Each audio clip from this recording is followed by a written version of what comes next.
क्या आप इतने समझदार हैं कि अपने पैसे को 2 गुना, 4 गुना, 10 गुना कर सकें?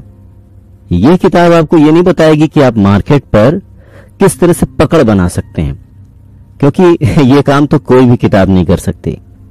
अब ये किताब अगर ये नहीं बताएगी कि मार्केट पर पकड़ कैसे करें, तो फिर क्या बताने वाली है? देखिए, जब ये किताब के साथ मैं 2-4 हुआ तो मेरे दिमाग में चल रहा था कि शायद आज मैं कुछ तो ऐसा सीख लूंगा, ऐसा गुरु मंत्र मुझे मिल जाएगा कि मैं मार्केट पे एकदम पकड़ बना लूंगा। पर फिर जैसे जैसे मैं इस किताब में आगे बढ़ता गया, इसे पढ़ता गया, मुझे एक बात समझ में आई। वो ये कि जागरूक रहना, जानकार रहना किसी भी सफलता की कुंजी है। तो अपने पैसे को कहां लगाना है, कैसे इन्वेस्ट करना है, अगर ये समझ हमें आ जाए, हम इस काम के एक्सपर्ट बन जाए तो ज्यादा बेहतर नहीं है, बजाय इसके कि हमें थोड़े समय के लिए सॉल्यूशन मिल जाए। जी हाँ, तो ये किताब हमारा दिमाग खोलती है, हमारी सोच बढ़ाती है अपने पैसों को लेकर, और हमें सच में इंटेलिजेंट बनाती है। दूसरी जो सबसे इंपॉर्टेंट चीज है कि कोई भी किताब हमें सक्सेसफुल नहीं बनाती। आप सोच रहे होंगे, अरे ये कैसी बात कर दी आपने? जी हाँ, कोई भी किताब हमें सक्सेसफुल नहीं बनाती। हमें सक्सेसफुल हमारी सोच, जो हम किसी भी किताब को पढ़कर समझते हैं, सीखते हैं, उसे अपने लाइफ में अप्लाई करते हैं, वो एग्जीक्यूशन, वो समझ। तो चलिए शुरू करते हैं आज की चर्चा द इंटेलिजेंट इन्वेस्टर पर। तो ये जो किताब है, ये आपको 3 बहुत ही इंपॉर्टेंट पॉइंट सिखाएगी।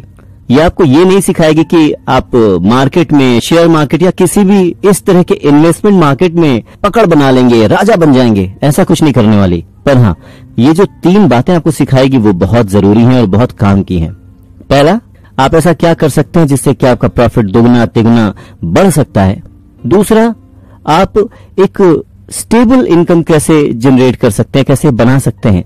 और तीसरा, आपका जो मन है या आपका जो नेचर है, जिस पर आप कंट्रोल करके अपनी हारने की जो आदत है उसको छोड़ सकते हैं। आप बहुत जल्दी जो गिव अप कर देते हैं सिचुएशंस में फंसकर, उसे कैसे कंट्रोल कर सकते हैं। तो ये 3 बहुत ही इंपॉर्टेंट बात सिखाने वाली है ये किताब, जिसके बारे में आज हम चर्चा कर रहे हैं, जिसका नाम है द इंटेलिजेंट इन्वेस्टर।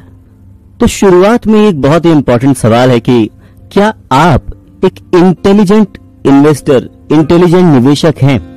आप बहुत बुद्धिमान हैं। आपने क्लास 1 से लेके अपनी लाइफ में जितनी भी पढ़ाई की होगी उसमें आपने एकदम टॉप किया होगा, या हो सकता है आपका आईक्यू सबसे ज्यादा हो। लेकिन इन सब बातों का, इतने दिमाग का, क्या इंटेलिजेंट इन्वेस्टर होने से कोई कनेक्शन है?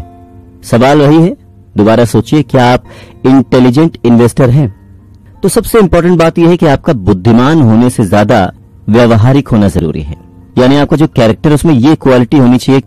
एक छोटी सी कहानी का ग्राहम ने अपनी इस बुक में जिक्र किया है, और वो कहानी सर आइजैक न्यूटन से जुड़ी हुई है। सन 1720 में सर आइजैक न्यूटन ने साउथ सी कंपनी, जो कि इंग्लैंड में सबसे हॉट स्टॉक थी, उसके शेयरों को खरीद लिया। जब उन्हें लगा कि मार्केट डाउन हो रही है, गिर रही है, तब उन्हें समझ नहीं आया कि क्या करें। उन्होंने कहा कि भाई, मैं जो काम करता हूं, यानी मैं जो साइंटिस्ट हूं, उसमें मैं तारों की चाल तक बता सकता हूं, लेकिन मार्केट में अभी क्या होने वाला है वो मैं प्रिडिक्ट नहीं कर सकता। तो मार्केट की गिरावट के वक्त उन्होंने क्या किया? उन्होंने अपने सारे शेयर जो है बेच दिए, बहुत सस्ते में। पर तभी जब उन्होंने शेयर बेचे, अगले ही दिन उसी मार्केट में जबरदस्त उछाल आया, और सर आइजैक न्यूटन तुरंत ही वापस उन्हीं शेयरों को खरीदने के लिए निकल पड़े जो कि उन्होंने बहुत सस्ते में बेचे थे। और ऐसा करने की वजह से उन्होंने उस वक्त $3 मिलियन से भी ज्यादा पैसा खो दिया। $3 मिलियन मीन्स आज के अरबों रुपए।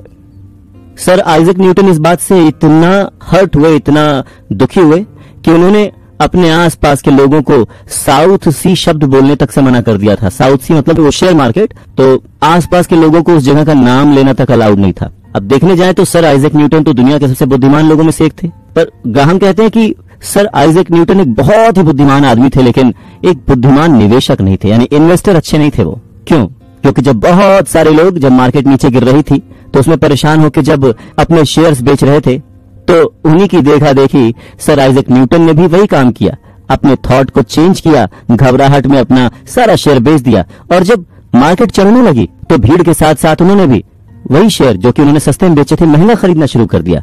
अब अगर कोई सस्ती चीज आप बेचेंगे और उसी चीज को महंगे में खरीदेंगे तो क्या होगा? लॉस होगा, बट ऑब्वियस है। पर ये अभी कहना बड़ा आसान है, जब आप उस सिचुएशन में फंसे होते हैं तो ये समझ नहीं आती, और शायद उस सिचुएशन में आपको वो बात समझ आ जाए, या जो लोग मार्केट में स्मार्टली इन्वेस्ट करना चाहते हैं, इंटेलिजेंट होकर इन्वेस्ट करना चाहते हैं, उनको ये किताब वो समझ दे जाए जिससे वो एक इंटेलिजेंट इन्वेस्टर बन पाए। यानी हमारे पास कम से कम एक ऐसा फील्ड है जहां पर हम सर आइजैक न्यूटन से आगे बढ़ सकते हैं या उनसे ज्यादा स्मार्ट हो सकते हैं, वो भी इस किताब को पढ़ने के बाद, द इंटेलिजेंट इन्वेस्टर बनने के बाद। तो आज की चर्चा जारी रखते हैं इसी किताब पर जिसका नाम है द इंटेलिजेंट इन्वेस्टर, जिसे लिखा है बेंजामिन ग्राहम ने।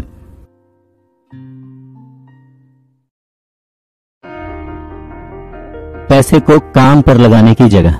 क्या आप चाहते हैं कि आपका पैसा आपके लिए काम करे? तो एक ऐसा प्लान है जहां पर पैसा आपके लिए काम कर सकता है। जैसे ही मैंने कहा कि एक ऐसी चीज जिसमें आपका पैसा आपके लिए पैसे कमाएगा, आपके कान तुरंत खड़े हो गए ना। ये तो छोटी छोटी ट्रिक्स होती हैं, इन्हें सुनकर हम एक्साइटेड हो जाते हैं। कभी भी हम अपनी सोच को, अपनी बुद्धि को, अपनी समझ को इस तरफ लगाना ही नहीं चाहते। कितना आसान होगा ना अगर हमें ये समझ आने लग जाए कि किस तरह से हम अपने पैसे को ढंग से मैनेज कर सकते हैं, ढंग से इन्वेस्ट कर सकते हैं, और हमारे पैसे को हमारे लिए काम पर लगा सकते हैं ताकि वो और पैसे कमा कर लाए। पर ऐसा करने के लिए हमें इंटेलिजेंटली इन्वेस्ट करना पड़ेगा। ग्राहम न्यूयॉर्क स्टॉक एक्सचेंज के बारे में एक बात बताते हैं कि वहां के लोग चाहे बिजनेस करें या ना करें, लेकिन जब भी वो मार्केट में इन्वेस्टमेंट करते हैं, जैसे ही क्लोजिंग बेल बजती है, वहां के सारे लोग खुश हो जाते हैं, क्योंकि जब भी वहां के लोग व्यापार करते हैं तो कहीं ना कहीं मुनाफा उस मार्केट में काम करने वाले लोगों को होता है, चाहे इन्वेस्टर्स ने ट्रेडिंग की हो या ना की हो। एक और एग्जांपल देते हैं, फिर बात शुरू करते हैं। हमारे देश में मार्केट को लेकर बहुत ही नेगेटिविटी फैली हुई थी शुरुआत में, क्योंकि बहुत सारे लोगों ने उसमें पैसा गंवा दिया। तो ग्राहम कहते हैं कि जब भी हम स्पेक्यूलेशंस करते हैं, अटकलें लगाते हैं, तो उसमें हमारे चांसेस हमेशा पैसे खोने के ज्यादा होते हैं। अगर हम उसी चीज को समझकर स्ट्रेटेजी वाइज काम करें, आगे बढ़ें, इन्वेस्ट करें, तो लॉस के चांसेस बहुत कम हो जाते हैं। यानी कि अगर सोच समझकर रिसर्च बेस्ड इन्वेस्टमेंट किया जाए तो हमेशा एक अच्छा रिटर्न मिलने की उम्मीद रहती है। यानी कि आप जिस कंपनी में अपने पैसे लगा रहे हैं, जिस कंपनी के शेयर्स आप खरीद रहे हैं, पहले तो आपको उस कंपनी के बारे में पता होना चाहिए, उसकी परफॉर्मेंस के बारे में आपको पूरा पता होना चाहिए। दूसरा, जब भी आप इन्वेस्टमेंट करते हैं तो आपको यह पता होना चाहिए कि आप कितने का नुकसान झेल सकते हैं। हम जब भी इन्वेस्टमेंट करते हैं, हम हमेशा फायदे की सोचते हैं, पर हम कभी ये तो सोचते ही नहीं कि हम कितना नुकसान झेल सकते हैं, कितना डेंट हम झेल सकते हैं। वो भी हमें सोचना चाहिए, अपने आप को प्रिपेयर करना चाहिए। और तीसरा, आपको काम चलाओ परफॉर्मेंस नहीं करना है। जब तक आप असाधारण प्रदर्शन नहीं करेंगे, तब तक आप बहुत आगे नहीं बढ़ पाएंगे। एक इन्वेस्टर अपने कारोबार के मूल्य के आधार पर जो शेयर है उसके वैल्यू को कैलकुलेट करता है। अब एक शेयर को इस आधार पर चुनना कि उसमें दूसरे लोग ज्यादा पेमेंट कर रहे हैं, एक तरह से जुआ है।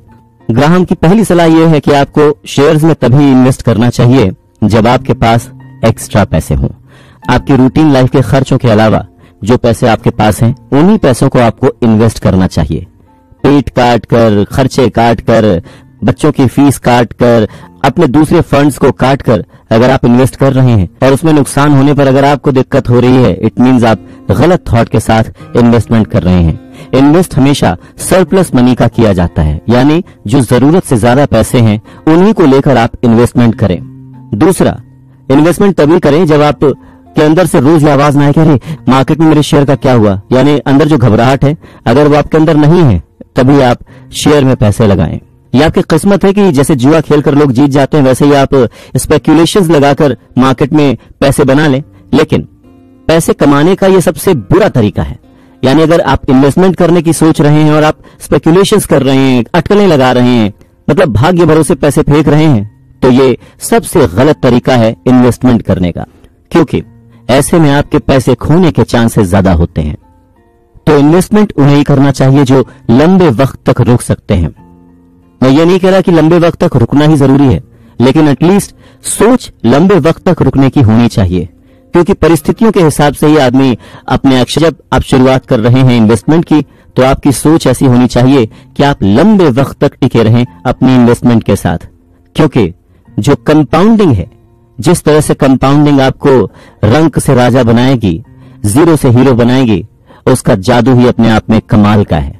जिसे कंपाउंडिंग का जादू, चक्रवृद्धि ब्याज का, प्रॉफिट का जादू समझ में आ गया, उसे ग्राहम बेल की ये किताब द इंटेलिजेंट इन्वेस्टर जरूर समझ में आएगी। एक बहुत ही इंपॉर्टेंट बात का जिक्र ग्राहम अपनी इस किताब में करते हैं कि सन 1990 के आसपास के दशक में अमेरिका में लोगों ने अचानक से ही इन्वेस्टमेंट करने के लिए अटकलें लगाना शुरू कर दिया। मतलब बस किस्मत के भरोसे रहकर जुआ खेलने की तरह इन्वेस्टमेंट करना शुरू कर दिया, जिसकी वजह से उस वक्त बहुत सारे लोगों को बहुत बड़े बड़े लॉस हुए। मार्केट क्रैश होने तक आ गई। लोगों ने बिना जांचे परखे बस ये मान लिया कि हम शेयर मार्केट में पैसे डालेंगे और हमें प्रॉफिट होगा, पर ऐसा हुआ नहीं, क्योंकि उन लोगों को आदत पड़ गई थी इससे पहले प्रॉफिट कमाने की। तो उन्होंने सोचना समझना बंद कर दिया, इवैल्यूएट करना बंद कर दिया था, उन्होंने रिसर्च करना बंद कर दिया था। बस उन्हें लगा ये ऐसी मशीन है जिसमें $1 डालो और कई डॉलर्स बाहर निकलेंगे, पर ऐसा था नहीं। मार्केट की समझ होना उस वक्त भी उतना ही जरूरी था जितना कि आज।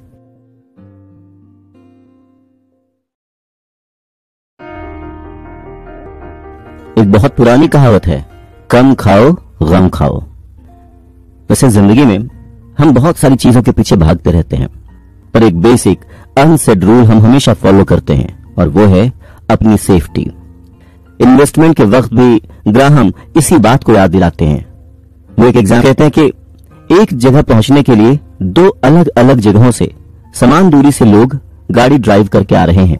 एक आदमी वहां पर 2 घंटे में पहुंचता है और दूसरा आदमी तेज ड्राइव करके 1 घंटे में पहुंच जाता है। आप कहेंगे कि 1 घंटे वाला आदमी सही है। ठीक वैसे ही इन्वेस्टमेंट मार्केट में जल्दी प्रॉफिट कमाने वाला आदमी सही है। ग्राहम कहते हैं कि वो जो जल्दी उस मंजिल तक पहुंचा है, उसके साथ उसकी मौत का खतरा भी तो जुड़ा हुआ था। हम जितनी जल्दी तरक्की की राह में आगे बढ़ना चाहते हैं, उतने ही ज्यादा सेक्रीफाइसेस हमें करने पड़ते हैं। हम जितना ज्यादा प्रॉफिट की सोचते हैं, उतना ही ज्यादा रिस्क हमारे साथ जुड़ जाता है। ग्राहम कहते हैं कि ये समझदारी की बात नहीं है। एक कंसिस्टेंट इन्वेस्टर बनना हमेशा फायदेमंद होता है, जिसमें जान का खतरा नहीं होता। सिंपल शब्दों में कहें तो अपनी उसी इनकम को इन्वेस्ट करें जो कि आपके पास एक्स्ट्रा है, उसे प्लान वे में और लंबे वक्त के लिए इन्वेस्ट करें। आप जरूर फायदे में रहेंगे। इसका सबसे बड़ा कारण है कंपाउंडिंग की ताकत। अगर आप लंबे वक्त के लिए इन्वेस्टमेंट करते हैं तो आप अक्सर फायदे में रहते हैं। दूसरा, जल्दी अर्निंग के बारे में, ये जो इन्वेस्टमेंट मार्केट है, ये जो बाजार है, इसके बारे में ग्राहम कहते हैं कि कभी भी ऐसा कोई इन्वेस्टमेंट ना करें जिसके बारे में आपको पता ना हो। भ्रामक प्रचारों के ऊपर ना जाएं। अपनी बात को समझाने के लिए यहाँ पर ग्राहम 2 पुराने विज्ञापनों का रेफरेंस लेते हैं जो कि उस वक्त चल रहे थे।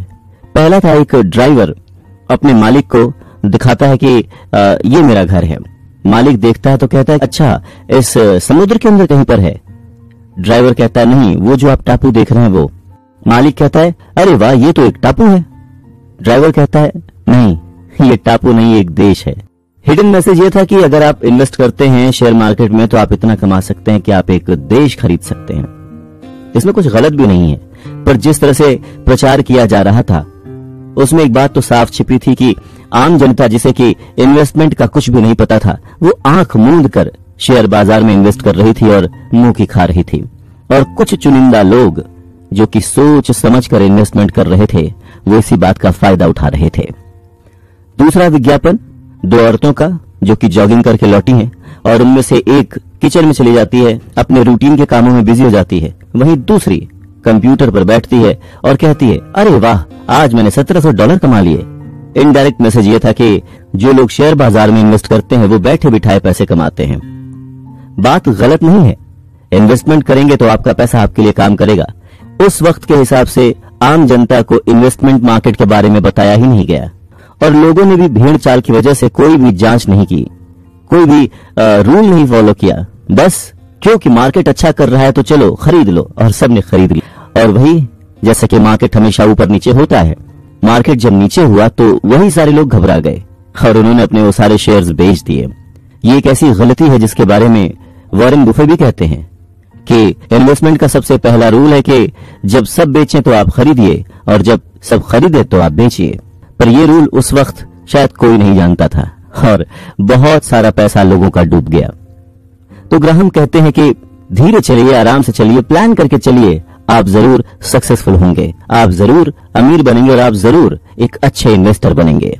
तो एक अच्छा इन्वेस्टर बनने के लिए ग्राहम ने कुछ पॉइंट्स बताए हैं जो कि इस तरह से हैं कि आपको कभी भी खुद को कंफ्यूज नहीं करना चाहिए कि आप स्पेकुलेट करें या अनुमान लगाएं कि कौन सा शेयर मार्केट में तेजी लाने वाला है, किस शेयर में मार्केट में तेजी आने वाली है।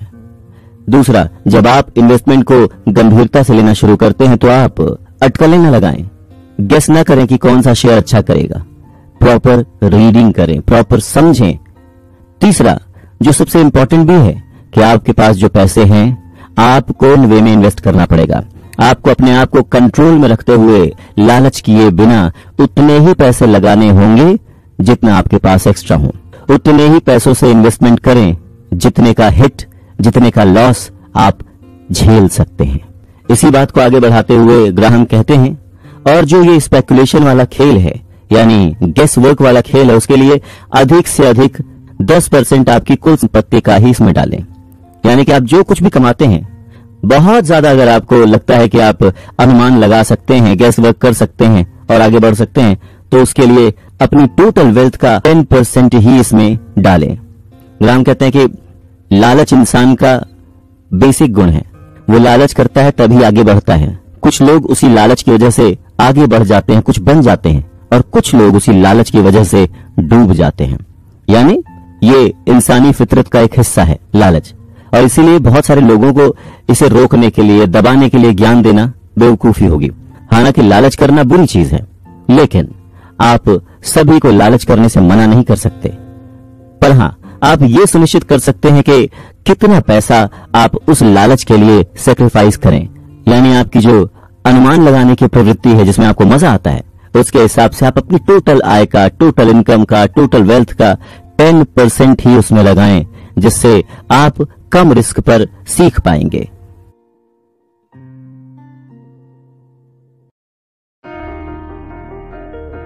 अगर आप सच में एक इन्वेस्टर बनना चाहते हैं तो मेरे को यही सलाह है कि आप जरूर उसके ऊपर काम करें।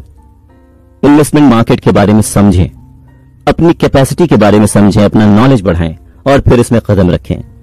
तो पहले इसका अध्ययन करें, इसे ढंग से समझें, इसे ढंग से पढ़ें। यह किताब भी आपको इसमें बहुत हेल्प करेगी। पर उन सारे टेक्निकल टर्म्स में से एक ऐसा टर्म है जो मुझे लगता है कि आपके साथ मुझे शेयर करना चाहिए, और इन्वेस्टमेंट के लिए बेसिक टर्म है जिसे समझना सबसे ज्यादा जरूरी है, और वो है इन्फ्लेशन। यानी कि जो पैसा है उसकी वैल्यू होती है। एक किसी पर्टिकुलर साल में उस पैसे की क्या वैल्यू है, उसी से आप इन्फ्लेशन का पता लगा सकते हैं। इसको इस तरह से समझ सकते हैं कि 10 रुपए में आज से 10 साल पहले जो चीज खरीदी जा सकती थी, आज की डेट में 10 रुपए में शायद वो चीज आपको देखने को ना मिले। जिस गाड़ी की कीमत आज से 10 साल पहले लाख रुपए थी, वो गाड़ी शायद आज 2 लाख की मिले। जो घर आप आज से 10 साल पहले खरीदना चाहते थे, उसकी कीमत शायद 10 लाख, लेकिन आज उसी घर की कीमत शायद 50 लाख हो। तो ये जो डिफरेंस ऑफ वैल्यू है ना, यही है इन्फ्लेशन, यानी पैसे का मूल्य। 1 रुपया, 1 डॉलर या कोई भी करेंसी जो आज से 1 साल पहले वैल्यू रखती थी, उसकी वैल्यू आज के टाइम पर जरूर घटी या बढ़ी होगी, और वही उस पैसे की वैल्यू है और वही इन्फ्लेशन है। ब्रायन योगी बेरा का एक कोट यहां पर मेंशन करते हैं। वो कहते हैं कि अगर आपको पता है कि आप कहां जा रहे हैं तो सावधान हो जाइए, क्योंकि आप कहीं नहीं जा रहे, ये सिर्फ आपका भ्रम है। ग्राहम कहते हैं कि एक समझदार इन्वेस्टर को कभी भी बीते हुए समय के आधार पर फ्यूचर के बारे में अनुमान नहीं लगाना चाहिए कि कोई चीज बीते हुए कल में अच्छी हुई थी तो वही इन्वेस्टमेंट, वही तरीका, वही सोच फ्यूचर में भी काम करेगी। दूसरा, अनुमान लगाकर जल्दी इन्वेस्टमेंट करने वाले लोग उस कैटेगरी में आते हैं जो कि शायद अपने भाग्य के भरोसे कुछ वक्त के लिए सक्सेसफुल हो जाएं, उनका इन्वेस्टमेंट सही जगह पर हो जाए, पर उन्हें नहीं पता होगा कि कब उनके उस इन्वेस्टमेंट में उन्हें लॉस हो जाए, क्योंकि उनका उस पर कोई कंट्रोल नहीं है, उनको उस बारे में कोई समझ नहीं है। यानी कि जो चीज जितनी स्पीड से ऊपर जाएगी, जो चीज जितनी जल्दी तरक्की करेगी, उसके वापस जमीन पर गिरने के उतने ही चांसेस हैं। तो इस तरह के वॉलेटाइल मार्केट के लिए ग्राहम कहते हैं हमेशा हमारे पास सेफ्टी होनी चाहिए। ग्राहम कहते हैं कि एक इन्वेस्टर को हमेशा खुद से कुछ सवाल पूछने चाहिए, जैसे शेयरों का भविष्य रिटर्न हमेशा अपने पिछले रिटर्न के समान क्यों होना चाहिए? जब हर एक निवेशक का मानना है कि लंबे समय तक पैसे कमाने के लिए स्टॉक की गारंटी है, तो क्या बाजार में भारी गिरावट नहीं होगी? जब एक बार ऐसा हो रहा है तो क्या फ्यूचर में उसी तरह के हाई रिटर्न मिल सकते हैं? ग्राहम बहुत ही प्रैक्टिकली सोचते हैं और जवाब देते हैं। ग्राहम कहते हैं कि किसी भी इन्वेस्टमेंट का जो मूल्य है, उसकी वैल्यू है, हमेशा उसके लिए भुगतान की जाने वाली कीमत का एक काम होना चाहिए। 1990 के दशक के अंत तक मुद्रास्फीति दूर हो रही थी, कॉर्पोरेट लाभ तेजी से बढ़ रहे थे और अधिकांश दुनिया शांति में थी। सब कुछ सही चल रहा था, लेकिन इसका मतलब यह नहीं था और न ही इसका मतलब यह हो सकता है कि शेयर किसी भी कीमत पर खरीदने के लायक थे। अब क्योंकि कंपनियां कमाई कर सकती हैं जो सीमित हैं, उसी तरह से इन्वेस्टर्स को भी स्टॉक में भुगतान करने के लिए अपने लालच को, अपनी कुल संपत्ति का कितना % वो झेल सकते हैं, उसका एक प्लान उनके पास जरूर होना चाहिए। माइकल जॉर्डन का एक एग्जाम्पल देकर ब्रायन समझाते हैं। वो कहते हैं कि माइकल जॉर्डन अपने पूरे समय में, जब तक उनका करियर रहा, वो सबसे बड़े बास्केटबॉल खिलाड़ी रहे और बहुत सारे लोगों ने उन्हें बहुत प्यार दिया। जब भी उनके मैचेस होते थे, लोग भीड़ की तरह टूट पड़ते थे उनके मैचेस देखने के लिए, और इसके एवज में माइकल जॉर्डन को हर साल करीब $34 मिलियन का पेमेंट मिलता था। पर इसका मतलब ये नहीं कि उतना ही पैसा माइकल जॉर्डन की टीम को दिया जाए। ठीक उसी तरह से शेयर मार्केट में कोई एक पर्टिकुलर चीज, कोई एक पर्टिकुलर शेयर काम करता है, ना कि पूरी मार्केट। तो जब भी आप इन्वेस्टमेंट करें, आप किसके लिए पैसे खर्च कर रहे हैं, ये कॉल आपकी है, ये आपको देखना है, ये आपको समझना है। ग्राहम आगे कहते हैं कि जब शेयर मार्केट में कोई भी चीज स्थायी नहीं है, यहां तक कि इस फील्ड के जो विशेषज्ञ हैं वो भी फेल हो चुके हैं, तब भी क्यों जो इन्वेस्टर है इन्हीं पर विश्वास। तो ग्राहम कहते हैं कि जिस तरफ सारे जा रहे हों उसके बारे में ध्यान से सोचें, अपने भविष्य के बारे में ध्यान से सोचें, क्योंकि शेयर बाजार का प्रदर्शन 3 ही रीजंस पर डिपेंड करता है। पहला, वास्तविक विकास, यानी कि कंपनियों की कमाई और उनका जो हर साल का प्रॉफिट है वो, उसमें वृद्धि। दूसरा, मुद्रास्फीति की वृद्धि, यानी कि जो हमारी इकोनॉमी है, अर्थव्यवस्था है, उसमें कीमतों की सामान्य बढ़ोतरी हो, बहुत तेज शूट अप ना हो रेट। तीसरा, सट्टा वृद्धि या गिरावट। निवेश के लिए, इन्वेस्टमेंट के लिए जनता की भूख में कोई वृद्धि या कमी। इन 3 ही फैक्टर्स पर शेयर बाजार चलता है। ग्राहम कहते हैं कि जब आप अनुमान लगाते हैं, ऐसा करते समय आप केवल एक ही चीज पर भरोसा कर सकते हैं कि आप शायद गलत हो जाएंगे। इकलौता सच यही है जो हमें अतीत सिखाता है, हमारा बीता हुआ कल सिखाता है, और वो ये कि भविष्य हमेशा हमें आश्चर्यचकित करेगा, यानी कुछ न कुछ सरप्राइजेस हमारे फ्यूचर में छुपे ही होंगे। और बाजार कभी भी किसी का सगा नहीं होगा, हमेशा उन लोगों को सरप्राइज करेगा जो लोग ये माने बैठे हैं कि उन्हें तो सब पता है। भविष्य में हर इंसान जिसे लगता है कि उसे सब कुछ पता है, वो गलत साबित हो सकता है। तो हर तरह से आपको अपनी अपेक्षाओं को, अपने लालच को कम करना चाहिए, लेकिन ध्यान रखें कि अपने इमोशंस को निराश न होने दें। जो इंटेलिजेंट इन्वेस्टर है उसके लिए आशा हमेशा एक सबसे इंपॉर्टेंट रोल पैदा करती है। जो कॉन्फिडेंस है, जो उम्मीद है, वो हमेशा एक इंपॉर्टेंट रोल निभाती है। वित्तीय बाजारों में वो उतना ही बेहतर भी हो सकता है। एक बार किसी ने, ब्रिटिश उपन्यासकार और निबंधकार जी के धन्य है वो जो कुछ भी उम्मीद नहीं करता, क्योंकि वो निराश नहीं होगा, यानी जिसे कोई उम्मीद ही नहीं है उसे हताश होने की क्या जरूरत। पर ब्रायन के शब्दों में शायद वो कोट एक बार फिर से सोचा जा सकता है और उसे इस तरह से समझा जा सकता है कि वो इंसान बेहतर है और धन्य है जो कभी कोई उम्मीद नहीं करता, कोई लालच नहीं करता, क्योंकि उसे हर एक चीज का आनंद प्राप्त होगा, वो हर एक चीज का मजा उठाएगा।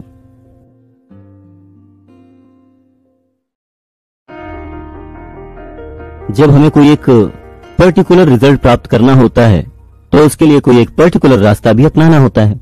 जिस जगह के लिए निकलना है हमें उसी दिशा की ओर मुंह करके चलना पड़ता है। ठीक उसी तरह से जब हम इन्वेस्टमेंट करने के लिए अपने आप को तैयार करते हैं तो हमें अपना पोर्टफोलियो भी उसी तरह से तैयार करना चाहिए, है ना? कि इस बात पर हमेशा ध्यान दिया जाना चाहिए कि आप कितने ओपन हैं, कितना आक्रामक होकर अपना इन्वेस्टमेंट कर रहे हैं। क्या आपको उस बारे में सोचने की जरूरत है? क्या आपको इतना ओपन होकर अपने पैसे फेंकने की जरूरत है? ये कैसे डिसाइड किया जाए कि जो आप इन्वेस्टमेंट कर रहे हैं वो पैसा फेंकना नहीं है बल्कि एक सेफ इन्वेस्टमेंट है? इन सारी बातों को कहते हुए ग्राहम कहते हैं कि आप किस प्रकार के इन्वेस्टमेंट पर कम निर्भर करते हैं और आप किस तरह के निवेशक हैं। यहाँ पर बुद्धिमान निवेशक यानी कि इंटेलिजेंट इन्वेस्टर बनने के 2 तरीके हैं।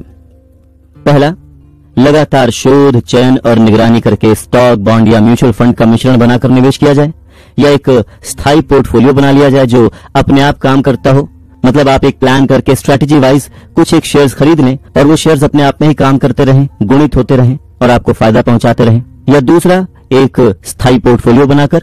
तो ग्राहक का जो पहला थॉट है वो सक्रिय या उद्यमी है, मतलब उसमें आपको लगे रहना पड़ेगा, वो आपका टाइम लेगा, आपको उस पर काम करना पड़ेगा। जो दूसरी स्ट्रैटेजी है जो कि ऑटो पायलट पर चलती है, जो रक्षात्मक है, निष्क्रिय है, वो आपका कम समय लेती है और जब बाजार शेकी हो जाता है, ऊपर नीचे होता है, उस वक्त इस तरह की स्ट्रैटेजी में आपको रुके रहने की जरूरत होती है लंबे वक्त तक। इन्वेस्टमेंट एक्सपर्ट के रूप में चार्ल्स एलिस ने कहा कि एक उद्यमी दृष्टिकोण फिजिकल है, यानी कि पहला तरीका जिसमें आपको लगे रहना पड़ता है वो फिजिकली बहुत डिमांडिंग है, आपको उसमें अपना सब कुछ झोंक देना पड़ता है, अपना पूरा अटेंशन, अपना पूरा टाइम। जबकि जो सेकंड थॉट है जिसमें ज्यादा प्रॉफिट नहीं है पर वो सेफ है और वो आपसे लंबे समय की मांग करता है, इमोशनली आपका जो पैसा लगा हुआ है वो आपसे इमोशनली सपोर्ट की मांग करता है, मतलब लंबे समय तक आपको उसके साथ रहना पड़ता है। अगर आपके पास एक्स्ट्रा समय है तो एक बहुत ही ज्यादा कॉम्पिटिटिव खेल प्रशंसक की तरह सोचें कि आपको आपके विरोधी ने, आपके ओपोनेंट ने एक जटिल बौद्धिक चुनौती दी है, एक पहेली बूझी है। अब आपका दिमाग एक्टिव होकर उसके सोल्यूशन के बारे में सोचना शुरू कर देगा। अगर आप भागते हैं इससे, आप चाहते हैं कि ये जल्दी सुलझ जाए, तो फिर आपको पैसे के बारे में नहीं सोचना चाहिए। यानी अगर आप जल्दबाज नेचर के इंसान हैं, यानी कि अगर आप जल्द घबरा जाते हैं, आप पैसे की उलझन को सुलझाने के बजाय एक सिंपल इन्वेस्टमेंट चाहते हैं, देन जो पहला तरीका है जिसमें आपको अपना टाइम, अपना एफर्ट, अपना फोकस रखना होता है, वो आपके लिए नहीं है।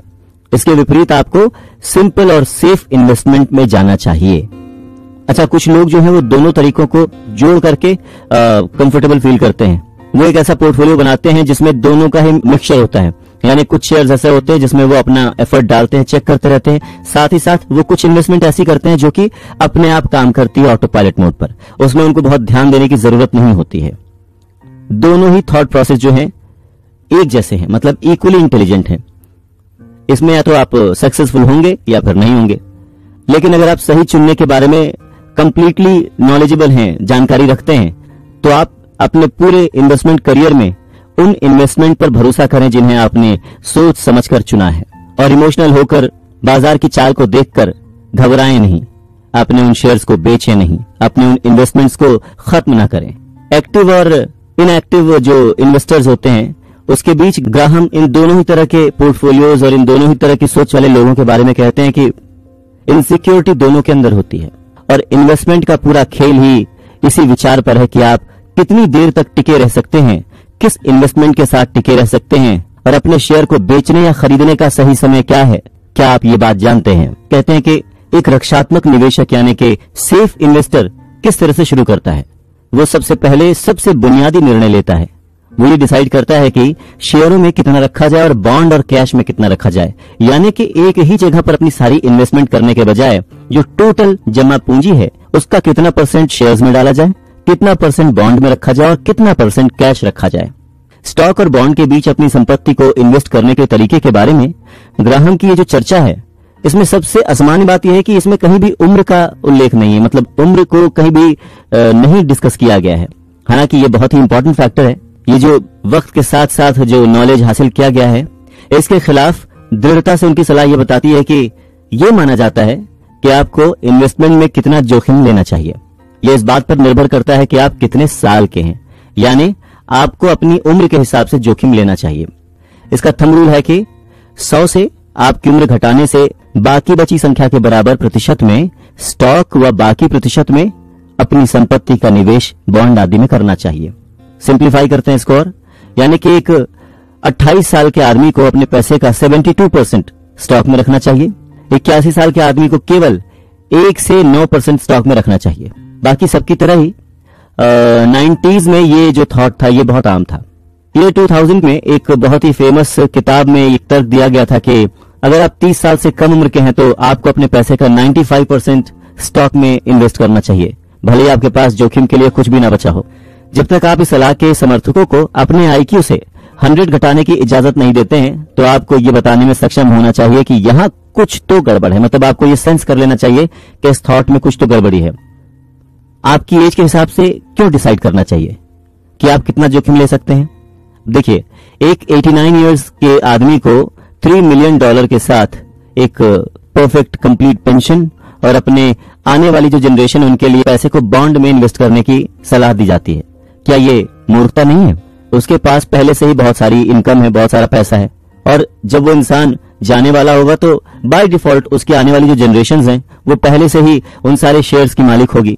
दूसरी तरफ एक 25 साल के आदमी को जो अपनी शादी और घर के लिए जो खर्चे जुटा रहा है, बचत कर रहा है, वो अपने सारे पैसे स्टॉक्स में डाल देगा। यदि शेयर बाजार एक बड़ा गोता लगा लेता, मतलब डूब जाता है, तो उसके पास उसके खर्चे वाले हिस्से को कवर करने के लिए कुछ बचेगा ही नहीं। इससे भी कोई फर्क नहीं पड़ता कि आप कितने जवान हैं, कितने युवा हैं, या आपके पास कितनी एज बची है। आपको अपने पैसे की आवश्यकता शायद 40 साल तक न पड़े, और बिना किसी वार्निंग के ही अचानक से आपको 40 मिनट बाद भी पड़ सकती है। मतलब ये अनप्रेडिक्टेबल है कि आपको कब पैसे की जरूरत पड़ सकती है। आप अपना काम खो सकते हैं, तलाक ले सकते हैं, कुछ भी हो सकता है। मतलब कुछ भी वर्स्ट से वर्स्ट चीज आपके साथ हो सकती है जिसके लिए आपको पैसे की जरूरत पड़ सकती है। और अगर आपने ऐसे में अपनी सारी इनकम इन्वेस्ट कर रखी है तो आपके पास क्या बचेगा? मतलब अप्रत्याशित जोखिम कभी भी किसी के लाइफ में भी आ सकता है, इसलिए हर किसी को कुछ कैश अपने पास रखना चाहिए, या फिर ऐसी इन्वेस्टमेंट जो कि एक मिनट कैश में कन्वर्ट की जा सके। आखिरकार कई लोग ठीक से निवेश करना बंद कर देते हैं क्योंकि शेयर बाजार नीचे चला जाता है। साइकोलॉजिस्ट कहते हैं कि हम में से अधिकतर लोग स्पेकुलेशन, अनुमान लगाते हैं। आज कम काम करते हैं कि हम भविष्य में यानी फ्यूचर में गतिशील रूप से चार्ज किए जाने वाले कार्यक्रम के बारे में कैसा महसूस करेंगे। जब स्टॉक 1980 और 1990 के दशक में 15% या 20% सालाना बढ़ रहा था, तब ये इमेजिन करना आसान था कि आप और आपके स्टॉक आपके लाइफ में कैसे चलेंगे, मतलब आगे वो किस तरह से रिएक्ट करेंगे। लेकिन वक्त के साथ साथ चीजें बदलती हैं, यानी कि जब आपके पास सब इन्वेस्टमेंट आ जाती है, ऐसे में जो लोग अनुमान लगाते हैं वो लोग अक्सर ऊंचे भाव में शेयर्स खरीदते हैं और कम भाव में बेचने पर मजबूर हो जाते हैं, और फिर बाद में खुद को कोसते हैं, अपनी किस्मत को कोसते हैं। ग्राहम जोर देकर कहते हैं कि हर किसी को बॉन्ड में कम से कम 25% ऑफ द इनकम इन्वेस्ट करना चाहिए। वो तर्क देते हैं कि ये एक तरह का कुशन है जो आपको शेयर बाजार में जब आप इन्वेस्ट करते हैं उसमें आपको ये रिलीफ देगा। आपके जो बाकी के पैसे हैं उसको शेयर मार्केट में लगाने का आपको साहस देगा, हिम्मत देगा। तो बेहतर रिजल्ट पाने के लिए आप कितना जोखिम ले सकते हैं, अपने जीवन की रियल सिचुएशन के बारे में सोचें कि वो कब तक बदल सकते हैं। आपके पास कितने कैश की जरूरत है, कितने कैश में आप अपना जीवन गुजार सकते हैं। और भी बहुत सारे फैक्टर्स हैं जो कि आपके इन्वेस्टमेंट को प्रभावित करते हैं, जैसे कि आप का मैरिटल स्टेटस, आप कुंवारे हैं, शादीशुदा हैं। शादीशुदा हैं तो क्या पत्नी आपके साथ रहती है, पति आपके साथ रहते हैं, बच्चे हैं नहीं हैं, उनका क्या खर्च है, ट्यूशन की फीस कितनी देते हैं, क्या जो पैसे आपके पास हैं आप किसी को मालिकाना हक देना चाहते हैं, किसी को अपने बाद उसका वारिस बनाना चाहते हैं, या फिर आप अपने मम्मी पापा को उनकी बढ़ती उम्र में मदद करना चाहते हैं, हेल्प करना चाहते हैं, उनका सपोर्ट बने रहना चाहते हैं। आपका करियर कैसा चल रहा है, आप जॉब करते हैं, बिजनेस में हैं, अगर बिजनेस में है तो कितना कमाते हैं, जॉब में है तो कितना कमाते हैं, और क्या श्योरिटी है जॉब की, वगैरह वगैरह। और सबसे जरूरी कि आपकी इनकम और आपके खर्चे की जरूरतों को देखते हुए आप कितना इन्वेस्टमेंट कर सकते हैं, कितने पैसे का रिस्क ले सकते हैं। अगर इन सारे पॉइंट्स को देखने के बाद, याद करने के बाद आपको लगता है कि आप शेयर मार्केट में अधिक से अधिक जोखिम ले सकते हैं, तो आप ग्राहम के न्यूनतम बॉन्ड या नकद में 25% के आसपास हैं। अगर नहीं तो अपने अधिक शेयरों को खत्म कर दें, क्योंकि अधिकतम निवेश यानी कि 75% बॉन्ड या नकदी में बढ़ते हैं। एक बार जब आप अपना टारगेट डिसाइड कर लेते हैं तो उसे केवल अपनी विशेष जीवन परिस्थितियों में ही बदलें, यानी कि जब तक जरूरत ना हो तब तक उन्हें न छुएं। तब शेयर ना खरीदें जब शेयर बाजार बढ़ रहा हो, महंगा हो रहा हो, ऊंचे पे हो। ठीक वैसे ही अपने शेयर बेचे भी मत जब बाजार नीचे चला गया हो, लॉस हो रहा। जो ग्राहम का थ्रेस है इसमें वो है डिसिप्लिन के साथ इन्वेस्टमेंट करना।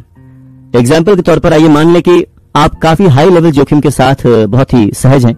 मान लें कि आपके स्टॉक में 70% संपत्तियां हैं और बॉन्ड में 30%। अगर शेयर बाजार 25% बढ़ता है लेकिन बॉन्ड स्थिर रहते हैं, तो अब आपके पास स्टॉक में 75% से कम और बॉन्ड में केवल 25% ही होगा। रोज रोज अपने स्टॉक्स के पीछे ना पड़ें, क्योंकि ऐसे में आप पागल हो जाएंगे। बेहतर है कि कुछ एक प्लानिंग कर लें। ब्रायन का सुझाव है कि आप नए साल और हर चौथी जुलाई जैसे आसान टर्म्स को कॉइन कर लें। एक फिक्स कर लें कि हर 3 महीने में एक बार चेक करेंगे, हर 2 महीने में एक बार चेक करेंगे। मतलब ऐसा कि आप हमेशा सिर्फ उसी के बारे में न सोचते रहें।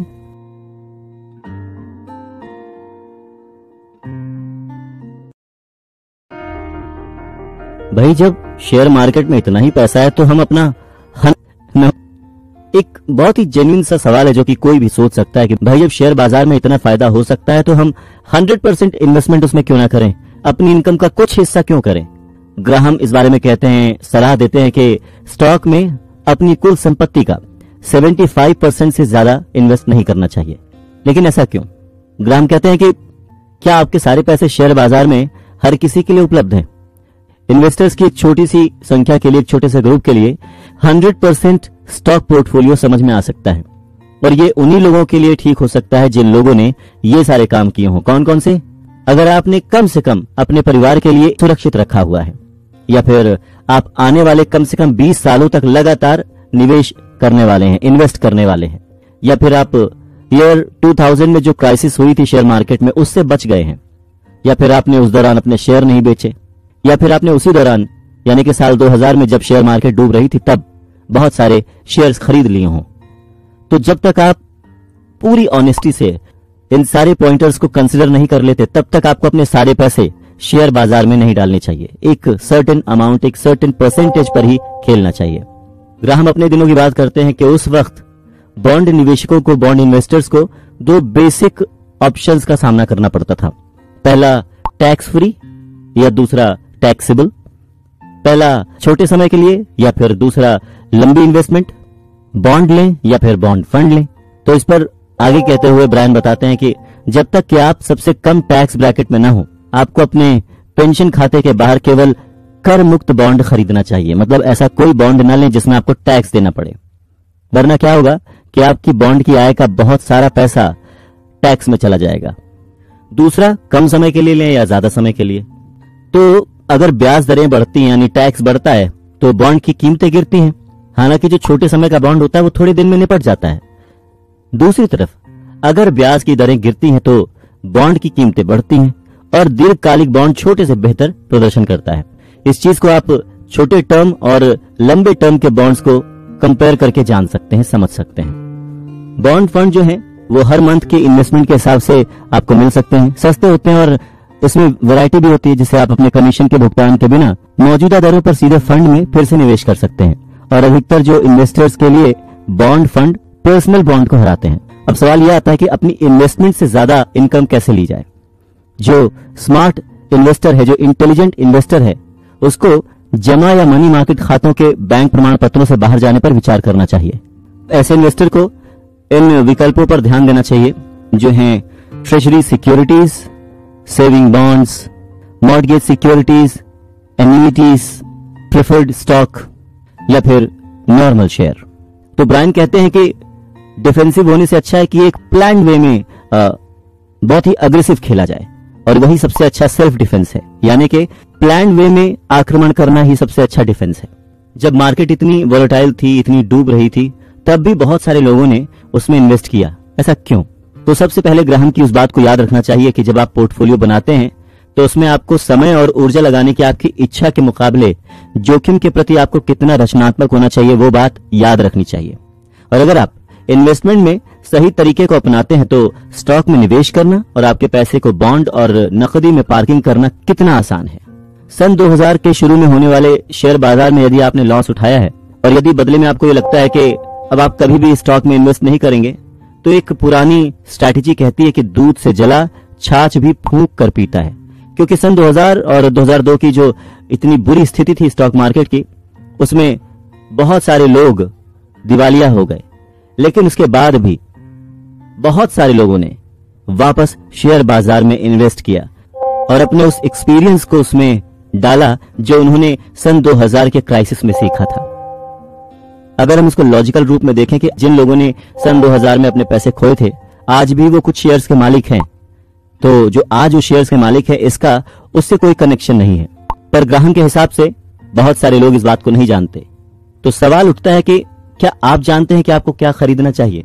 तो ग्राहम कहते हैं कि सबसे पहले रक्षात्मक निवेशक को हमेशा बचाव करना चाहिए। यह विश्वास कि आप बिना होमवर्क किए स्टॉक ले सकते हैं, उससे 1980 के दशक और 1990 के दशक के शुरुआत में सबसे पॉपुलर बात यह थी, इन्वेस्टमेंट के लिए सबसे पॉपुलर रूल यह था कि जो आप जानते हैं उसे खरीदें। यानी जिसके बारे में आपको जानकारी है आप उसी पर अपना पैसा लगाएं, अनुमान न लगाएं। दूसरी सबसे जरूरी बात जो ग्रहम यहां पर कहते हैं वो ये है कि क्या आप अपना रोल खुद प्ले कर सकते हैं, यानी कि जब आप शेयर मार्केट में उतरते हैं तो क्या खरीद फरोख्त आप खुद कर सकते हैं। ग्राहम का सजेशन है इसे खुद करें। अगर आपके पास स्टॉक खरीदने के लिए बहुत कम पैसा है तो भी आप ऑनलाइन ब्रोकरेज के माध्यम से स्टॉक खरीद सकते हैं। ऑनलाइन स्टॉक वेबसाइट्स उपलब्ध कराए गए हजारों शेयर्स की प्रत्येक पीरियाडिक खरीद पर केवल कुछ 1% चार्ज करती हैं। आप हर हफ्ते या हर महीने निवेश कर सकते हैं, इन्वेस्ट कर सकते हैं और अपने प्रॉफिट को फिर से इन्वेस्ट कर सकते हैं। यहां तक कि आपके बैंक के खाते से इलेक्ट्रॉनिक डेबिट क्रेडिट है या अपने पे चेक से सीधे खाते से स्टॉक में अपने पैसे को जमा कर सकते हैं। जबकि जो ब्रोकर है वो आपको शेयर खरीदना है नहीं खरीदना है इसके भी पैसे चार्ज करता है। पारंपरिक जो ब्रोकर्स हैं या म्यूचुअल फंड्स के विपरीत जो आपको एक बड़े से सर्टेन अमाउंट के बिना खाता तक नहीं खोलते, वहीं इस तरह के ऑनलाइन फर्म्स के पास जीरो बैलेंस पर आप अपना ट्रेडिंग अकाउंट खोल सकते हैं और वो उन इन्वेस्टर्स के लिए तैयार हैं जो ऑटो पायलट पर अपना पोर्टफोलियो बनाना चाहते हैं। अगली बात कि आप जारी करने वाली कंपनियों से सीधे पर्सनली स्टॉक खरीद सकते हैं। 1994 में US securities and exchange commission ने इस चीज को अलाउ कर दी। आप सीधे कंपनियों से शेयर्स खरीद सकते हैं, जिस पर पिछले कई सालों से रोक लगी हुई थी, और सैकड़ों कंपनियों ने इंटरनेट पर अपने प्रोग्राम्स चलाए जिसमें उन्होंने सीधे लोगों को इनवाइट किया और ब्रोकरेज के बिना शेयर खरीदने की पेशकश की। कंपनीज अक्सर तरह तरह के इन्वेस्टमेंट उसमें कराती हैं और उसके अगेंस्ट कुछ एक चार्ज भी करती हैं, लेकिन वो कितना भी चार्ज करे पर वो जो रेगुलर ब्रोकर है उससे तो सस्ता ही होता है। हालांकि ये चेतावनी भी दी जाती है कि आपके अंत के वर्षों के लिए छोटी छोटी राशि के शेयरों को खरीदने से बड़े टैक्स के सिरदर्द से छुटकारा मिल सकता है। तो अगर आप अपनी खरीद के स्थायी और व्यापक रूप से विस्तृत रिकॉर्ड रखने के लिए तैयार नहीं है, मतलब आप अपना डेटा बनाने के लिए तैयार नहीं है, तो सबसे पहले आप खरीदारी ना करें और केवल एक स्टॉक में निवेश ना करें, या फिर कह सकते हैं कि आप किसी भी स्टॉक में इन्वेस्ट ना करें, क्योंकि जब तक आप अपने दांव को फैलाने के इच्छुक नहीं होंगे, आप रिस्क लेने के इच्छुक नहीं होंगे, रिस्क लेना नहीं चाहेंगे, तब तक आपको बिल्कुल भी शर्त नहीं लगानी चाहिए, क्योंकि शर्त लगाते ही जीतने के साथ साथ हारने का भी इक्वली खतरा होता है। 50-50% चांसेस होते हैं। ग्राहम के अनुसार इन्वेस्टर्स के लिए 10 to 30 शेयर्स के बीच एक अच्छा स्टार्टिंग पॉइंट हो सकता है, खासतौर से वो लोग जो कि अपने शेयर खुद चुनना चाहते हैं। लेकिन आपको ये पक्का करना होगा कि आप केस में अपना सारा पैसा नहीं डालेंगे। पर इसमें खतरा ये होता है कि जो लोग ऑनलाइन इन्वेस्टमेंट करते हैं वो हमेशा उसको मॉनिटर करते रहते हैं और धीरे धीरे ये आपको एक सट्टेबाज बना देता है। आपके अंदर जुआ खेलने की प्रकृति आ जाती है, यानी कि अनुमान लगाने लगते हैं, आप स्पेकुलेशन करने लगते हैं अपने पैसों के साथ। वहीं जो लोग लॉन्ग टर्म में इन्वेस्ट करते हैं वो हमेशा सेफ रहते हैं। अगर आप खुद इन्वेस्टमेंट कर रहे हैं तो आपको हेल्प लेनी चाहिए, जैसे कि एक रक्षात्मक निवेशक, डिस्काउंट ब्रोकर, वित्तीय योजनाकार या फिर एक पूरी तरह से सेवा स्टॉक ब्रोकर के माध्यम से आप स्टॉक खरीद सकते हैं, क्योंकि वो लोग दिन भर यही काम करते हैं, वो बेटर आपको गाइडेंस दे सकते हैं। डिस्काउंट ब्रोकरेज पर आपको स्टॉक पिकिंग का अधिकांश काम खुद करना होता है। दूसरी तरफ अगर आप समय नहीं दे सकते हैं या खुद के लिए ब्याज नहीं कमा सकते हैं तो फिर किसी को स्टॉक या म्यूचुअल फंड खरीदने के लिए अपॉइंट कर दीजिए। उसमें शर्म की कोई बात नहीं है, ऐसे लोगों की आपको हेल्प लेनी चाहिए। लेकिन आपके लिए एक जिम्मेदारी भी है कि आप उसे कभी भी डेलीगेट ना करें। ये केवल आप और आप ही कर सकते हैं कि क्या आपका सलाहकार भरोसेमंद है।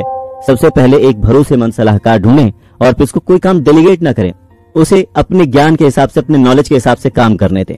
अब जब आपने ये काम कर लिया तो एक चीज और ध्यान देने की जरूरत है, आपको म्यूचुअल फंड बढ़ाने की जरूरत है, क्योंकि म्यूचुअल फंड एक रक्षात्मक निवेशक के लिए अपने स्वयं के संपूर्ण पोर्टफोलियो पर निगरानी के बिना स्टॉक ओनरशिप का एक सबसे अच्छा तरीका है। तो अपने पोर्टफोलियो के स्टॉक को नियमित रूप से संभालने के लिए कम पैसे पर आप एक पेशेवर चुनकर यह सुविधा पा सकते हैं, क्योंकि इसमें फायदा यह है कि इंडेक्स पोर्टफोलियो या फिर म्यूचुअल फंड पर बहुत ज्यादा समय इन्वेस्ट करने की जरूरत नहीं होती, इन्हें रोज चेक करने की जरूरत नहीं होती है। और सबसे जरूरी बात यह कि अपने इन्वेस्टमेंट साइकिल को कभी ना तोड़ें, यानी कि जो आपने एक्स्ट्रा अपने पैसों का प्लान बना रखा है कि हर 3 महीने में, 6 महीने में या साल में जो आप इन्वेस्ट करेंगे उसे आप कभी ना तोड़ें, चाहे मार्केट की हालत कैसी भी हो। पर हाँ, सोच समझकर प्लान करके वो सर्टेन अमाउंट आप इन्वेस्ट जरूर करें, जिससे आपका इन्वेस्टमेंट प्रोसेस चलता रहेगा।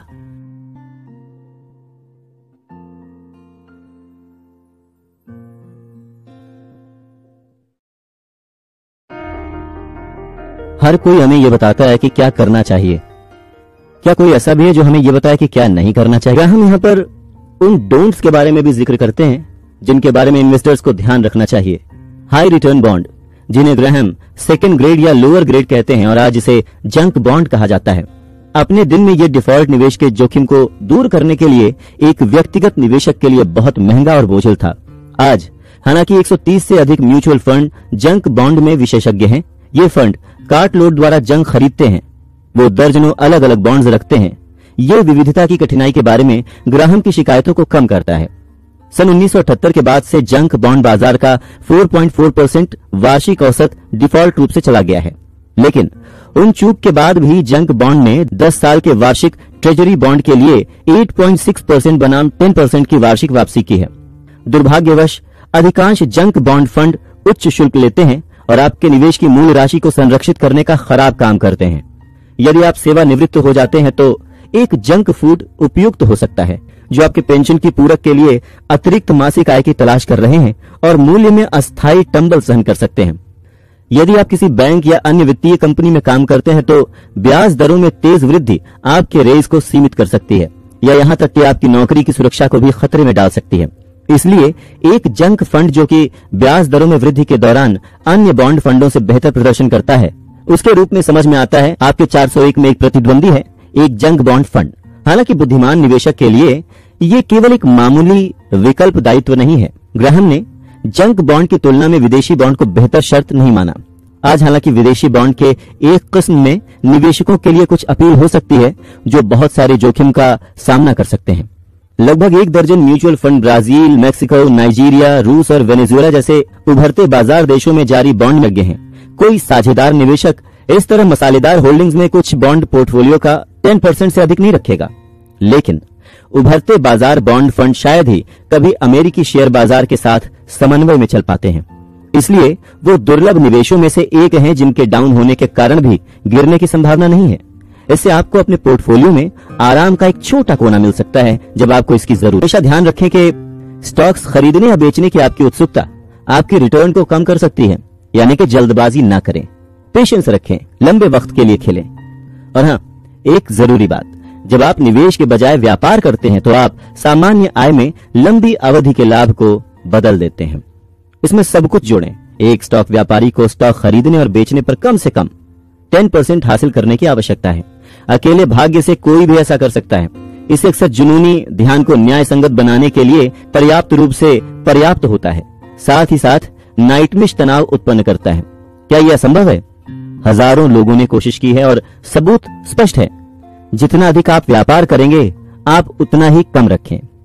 कैलिफोर्निया विश्वविद्यालय के वित्त प्रोफेसर ब्रैड बाबर और टेरेंस ओरेन ने एक प्रमुख छूट ब्रोकरेज फर्म के 66,000 से अधिक ग्राहकों के व्यापारिक रिकॉर्ड की जांच की।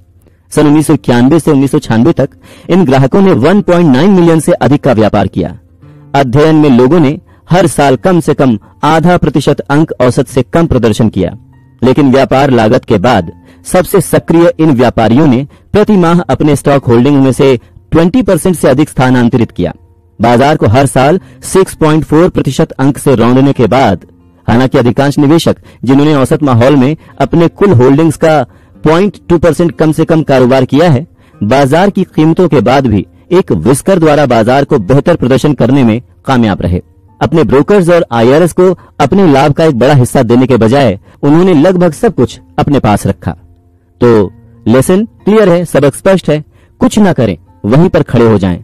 ये हर किसी के लिए ये स्वीकार करने का समय है कि दीर्घकालिक निवेशक शब्द जो है अनावश्यक है। एक दीर्घकालिक निवेशक ही एकमात्र प्रकार का निवेशक है। कोई भी जो एक समय में कुछ महीनों से अधिक समय तक स्टॉक नहीं रख सकता है, वो एक विजेता के रूप में नहीं बल्कि पीड़ित के रूप में खत्म हो जाता है। मतलब कि जो छोटे छोटे अंतराल के लिए इन्वेस्ट करता है वो कभी भी प्रॉफिट में नहीं रह सकता, हमेशा उसका लॉस होगा, जिसका फायदा दूसरे उठाएंगे।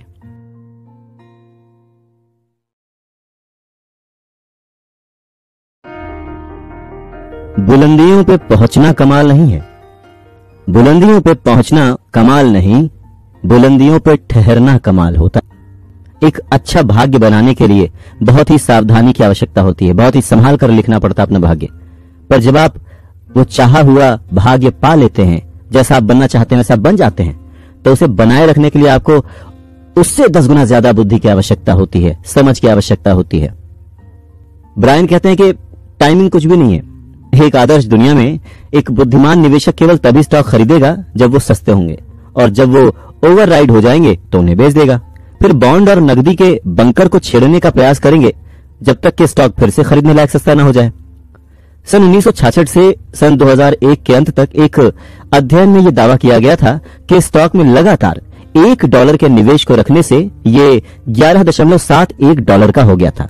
लेकिन अगर आपने प्रत्येक वर्ष के 5 सबसे बुरे दिनों से पहले अपने स्टॉक से इसे बाहर निकाल लिया था तो आपका मूल $1 $987.12 हो गया होता। सबसे जादुई बाजार विचारों की तरह यह हाथ की सफाई पर आधारित है। वास्तव में आप कैसे बुरे दिन आने से पहले पता लगा सकते हैं कि कौन से दिन सबसे बुरे दिन होंगे। यानी अगर आप ये पता लगा पाएं कि मार्केट कब कब नीचे जाने वाली है तो जाहिर सी बात है आप अनगिनत अनलिमिटेड पैसे कमा सकते हैं, प्रॉफिट कमा सकते हैं। 7 जनवरी सन 1973 को न्यूयॉर्क टाइम्स ने देश के शीर्ष वित्तीय पूर्व अनुमानकर्ताओं में से एक के साथ एक इंटरव्यू दिखाया जिसने निवेशकों से बिना किसी हिचकिचाहट के शेयर खरीदने का आग्रह किया। यह बहुत ही दुर्लभ बात है कि आप इस घोषणा को सुनने के बाद भी अयोग्य हो सकते हैं। उस फोरकास्टर का नाम एलन ग्रीनस्पैन था और यह बहुत ही दुर्लभ है कि उन्होंने हर उसको अयोग्य ठहराया जो इस पल का लाभ न उठा सके, फिर वो चाहे फेडरल रिजर्व के अध्यक्ष ही क्यों न थे। ग्रेट शेयर बाजार के डिप्रेशन के बाद सन 1973 और सन 1974 आर्थिक विकास के लिए सबसे खराब साल थे। तो क्या पेशेवर एलन ग्रीनस्पैन की तुलना में किसी भी समय बाजार को बेहतर बना सकते हैं? 3 दिसंबर सन 2001 को RM लेरी एंड कंपनी की मार्केट टाइमिंग फर्म के अध्यक्ष केट लेरी ली ने कहा, अधिकांश गिरावट के पीछे पड़ने का कोई कारण नहीं है। उन्होंने कहा कि सन 2002 की पहली तिमाही के लिए स्टॉक बढ़िया लग रहा है और ये भविष्यवाणी करते हुए अगले 3 महीनों में शेयर्स ने औसतन 0.28% रिटर्न अर्जित किया, जिसने नकदी से 1.5% अंडर परफॉर्म किया। इस विचार में लेरी अकेली नहीं है। ड्यूक विश्वविद्यालय के 2 इकोनॉमिक्स प्रोफेसर्स के एक अध्ययन में पाया गया कि यदि आपने सभी बाजार टाइमिंग न्यूज लेटर्स के सर्वश्रेष्ठ 10% की सिफारिशों का पालन किया होता तो आपने सन 1991 से सन 1995 तक 12.6% वार्षिक रिटर्न अर्जित की होती।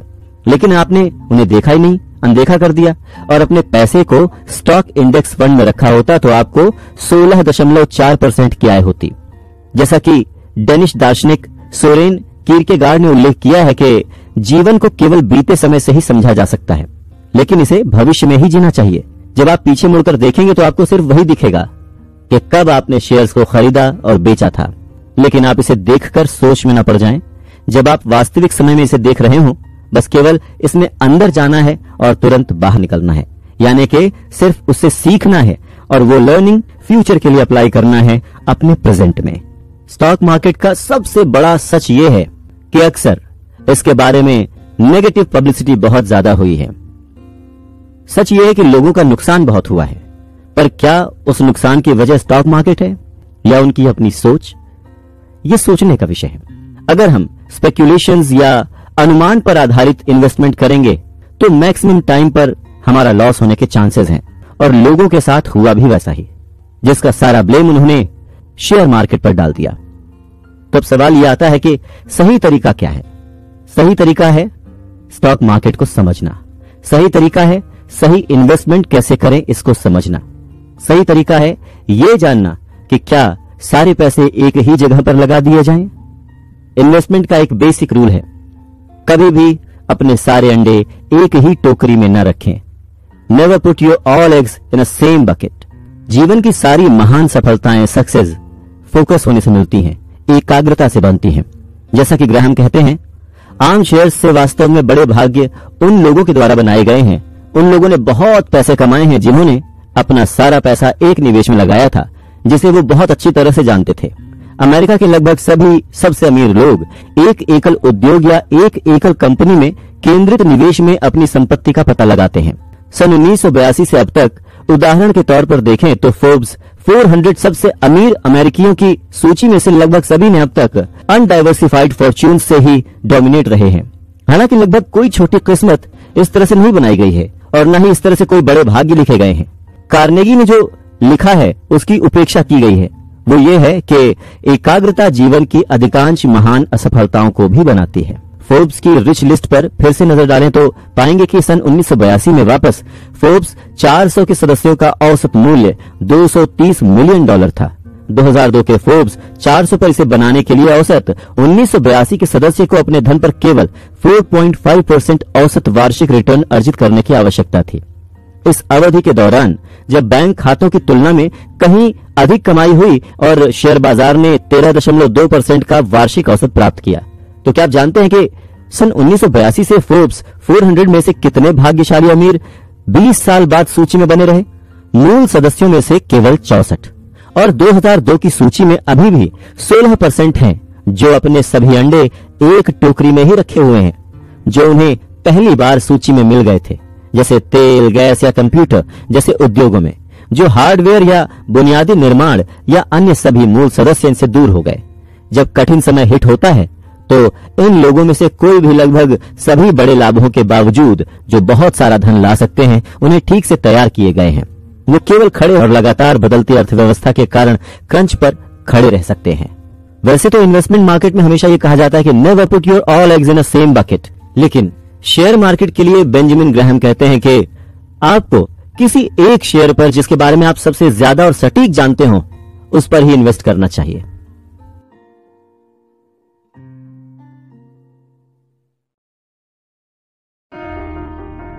जो लोग लोकप्रिय होना चाहते हैं उनकी खुशी दूसरों पर डिपेंड करती है।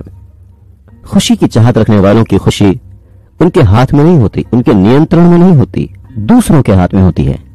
लेकिन बुद्धिमान व्यक्ति वही है जो अपनी खुशी अपने हाथ में रखे, अपने कंट्रोल में रखे। आज के जमाने में पैसा भी एक तरक्की में ही काउंट होता है। बेंजामिन ग्राहम कहते हैं कि ज्यादातर समय बाजार जो है वो ज्यादातर शेयरों के मूल्य निर्धारण में सटीक होता है। लाखों खरीदार और विक्रेता सही कीमत पर कंपनियों के मूल्य निर्धारण में एक औसतन अच्छा काम करते हैं, लेकिन कभी कभी कीमत सही नहीं होती, इसलिए निर्णय भी गलत हो जाते हैं। ऐसे समय में ग्राहम कहते हैं कि इन्वेस्टर को शेयर मार्केट की छवि को समझने की जरूरत है। शेयर मार्केट की छवि मतलब कब वो जब अच्छा कर रहा है या कब वो खराब कर रहा है। जिनका लॉस होता है, जिन लोगों का शेयर मार्केट में लॉस होता है, उनमें से अक्सर अधिकतर लोग शेयर मार्केट की छवि को धूमिली करते हैं, गंदा ही करते हैं, उसे खराब बताते हैं। पर स्टॉक कैसे गलत हो सकते हैं? यानी कि एक इंटेलिजेंट इन्वेस्टर को पूरी तरह से शेयर बाजार की उपेक्षा नहीं करनी चाहिए। इसके बजाय उसको उसके साथ व्यापार करना चाहिए, यानी उसमें इन्वेस्ट करना चाहिए समय के साथ चलते हुए, मार्केट को देखते हुए, लेकिन केवल इस हद तक ही उसमें इन्वेस्ट करना चाहिए जितना वो एक्स्ट्रा अफोर्ड कर सकता है, अपनी जरूरतों को काटे बिना। देखिए, शेयर मार्केट का काम जो है वो है आपको प्रॉफिट देना, और एक इन्वेस्टर का काम यह है कि मौका देखते हुए, समय के साथ साथ अपने प्रॉफिट या लॉस को देखते हुए सही खरीद फरोख्त करे, शेयर को बेचे या खरीदे। सिर्फ इसलिए आप शेयर बाजार में इन्वेस्ट न करें कि आपको बस पैसे कमाना है। पैसे कमाने के लिए शेयर मार्केट को समझना भी उतना ही जरूरी है।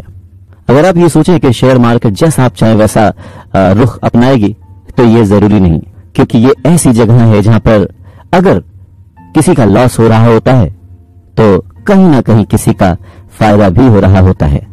तो आपको ये समझने की जरूरत है कि आपका फायदा किस शेयर में है, किस इन्वेस्टमेंट में है, किस वक्त उसे खरीदने में है।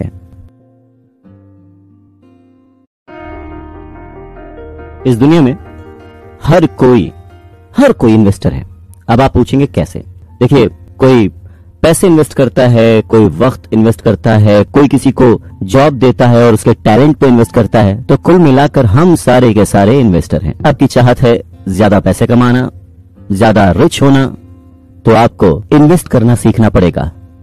आपको आपके पैसे को काम पर लगाना पड़ेगा, उसे इस लायक बनाना पड़ेगा कि जब आप सो रहे हो तब भी वो आपके लिए काम करता रहे। और ऐसा करने के लिए आपको एक इंटेलिजेंट इन्वेस्टर बनना पड़ेगा।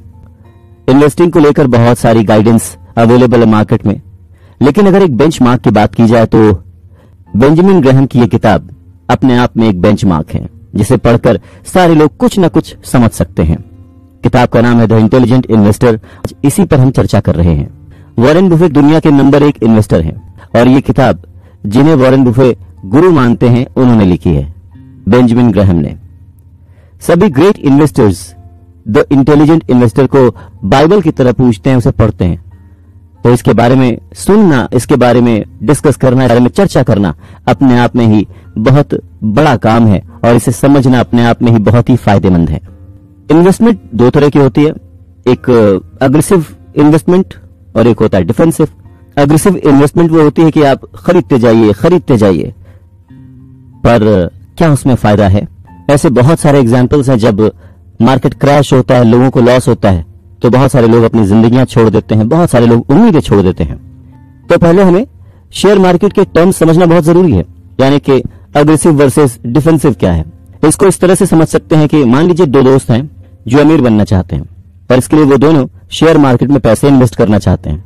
दोनों दोस्त लगभग एक जैसे ही हैं, दोनों काफी समझदार हैं और उन दोनों का नेटवर्थ भी, यानी जितने पैसे उनके पास, वो सब एक जैसा है। पर एक बात दोनों में अलग है, और वो ये है कि उनमें अग्रेसिव इन्वेस्टर है और दूसरा डिफेंसिव।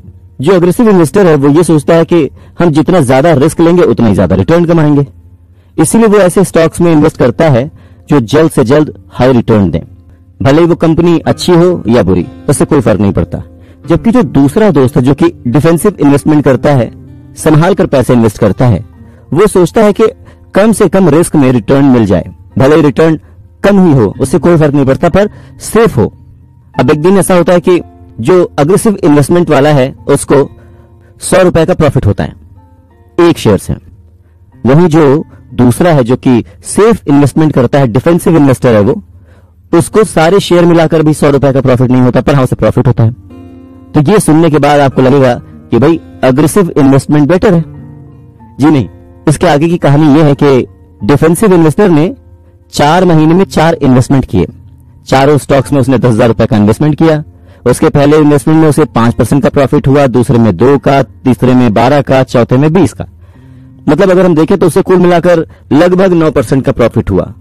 अब अग्रेसिव इन्वेस्टर के बारे में देखते हैं। उसने 4 महीने में 40,000 रुपए में कुल 8 अलग अलग स्टॉक्स खरीदे। पहले इन्वेस्टमेंट में उसे 50% का घाटा हुआ, दूसरे में उसे 60% का प्रॉफिट हुआ, तीसरे में उसे 5% का प्रॉफिट हुआ और चौथे में उसे 10% का घाटा हुआ। तो इसी 4 महीने के एंड तक उसे लगभग 2% का प्रॉफिट हुआ। अब अग्रेसिव इन्वेस्टिंग की यही मुसीबत है, जो कम समय में हाई रिटर्न तो दे सकती है, पर जब आप उसे तो पाएंगे कि लंबे समय में वो बहुत ज्यादा आपको लॉस मिलने जा रही है। ये एक तरह का जुआ ही समझिए कि आप एक बार जीत तो जाते हैं, पर कितनी बार हारेंगे इसका कोई अंदाजा नहीं है। वो हार इतनी बार भी हो सकती है कि आपकी जिंदगी बर्बाद हो जाए। मतलब ये कि कम प्रॉफिट पर बिना लॉस के is better option. Defensive investor होना is better option. Benjamin Graham आगे बहुत ही अच्छा कॉन्सेप्ट देते हैं, मिस्टर मार्केट का कॉन्सेप्ट। मान लीजिए कि आप एक बिजनेस के मालिक हैं और आपका एक पार्टनर है, उसका नाम है मिस्टर मार्केट। मिस्टर मार्केट हर दिन आपके घर आता है और रोज आपको ऑफर देता है।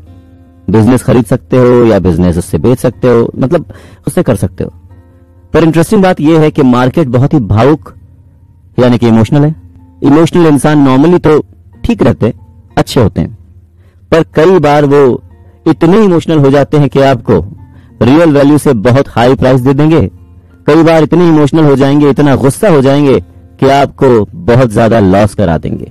मान लीजिए कि आपके पास एक बिजनेस है जिसका इंट्रिंसिक वैल्यू 10,000 रुपए है, लेकिन इस बात से मिस्टर मार्केट को कोई फर्क नहीं पड़ता। जब वो खुश होता है तो 10,000 रुपए के बदले आपको 20,000 रुपए भी दे सकता है, पर अगर उसका मूड खराब हो गया तो 10,000 के बदले वो आपको 2 रुपए भी नहीं देगा। हाँ, पर मिस्टर मार्केट की सबसे अच्छी बात यह है कि वो आपको कभी भी किसी भी प्राइस पर आपका बिजनेस खरीदने या बेचने के लिए जबरदस्ती नहीं करता। वो बस आपको मौका देता है, क्योंकि वो आपका दोस्त है। वो कभी भी आपसे जबरदस्ती नहीं करेगा, वो वेट करेगा। स्टॉक मार्केट ठीक मिस्टर मार्केट की तरह ही काम करता है। ये कई बार लॉजिकल नहीं होता, पर वो लोगों के इमोशनल इन्वेस्टमेंट से, रैंडम इन्वेस्टमेंट से बदलता रहता है।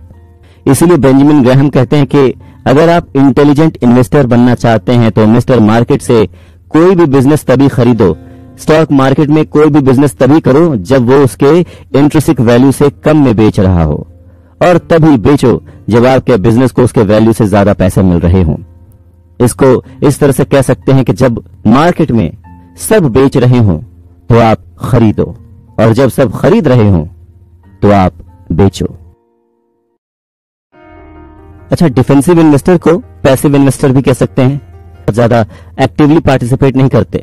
बेंजामिन ग्राहम लोगों को अक्सर डिफेंसिव इन्वेस्टर बनने की ही सलाह देते हैं। अपनी इस किताब में वो कहते हैं कि लोगों के पास इतना समय नहीं होता कि एक एक कंपनी के बारे में रिसर्च एवं एनालिसिस कर सकें, इसलिए उन्हें डिफेंसिव इन्वेस्टर ही बनना चाहिए। अपनी इस किताब में वो इन्वेस्टमेंट के लिए एक ऐसा फंडामेंटल रूल बताते हैं जो कि लोगों को डिफेंसिव इन्वेस्टर बनने में मदद करेगा।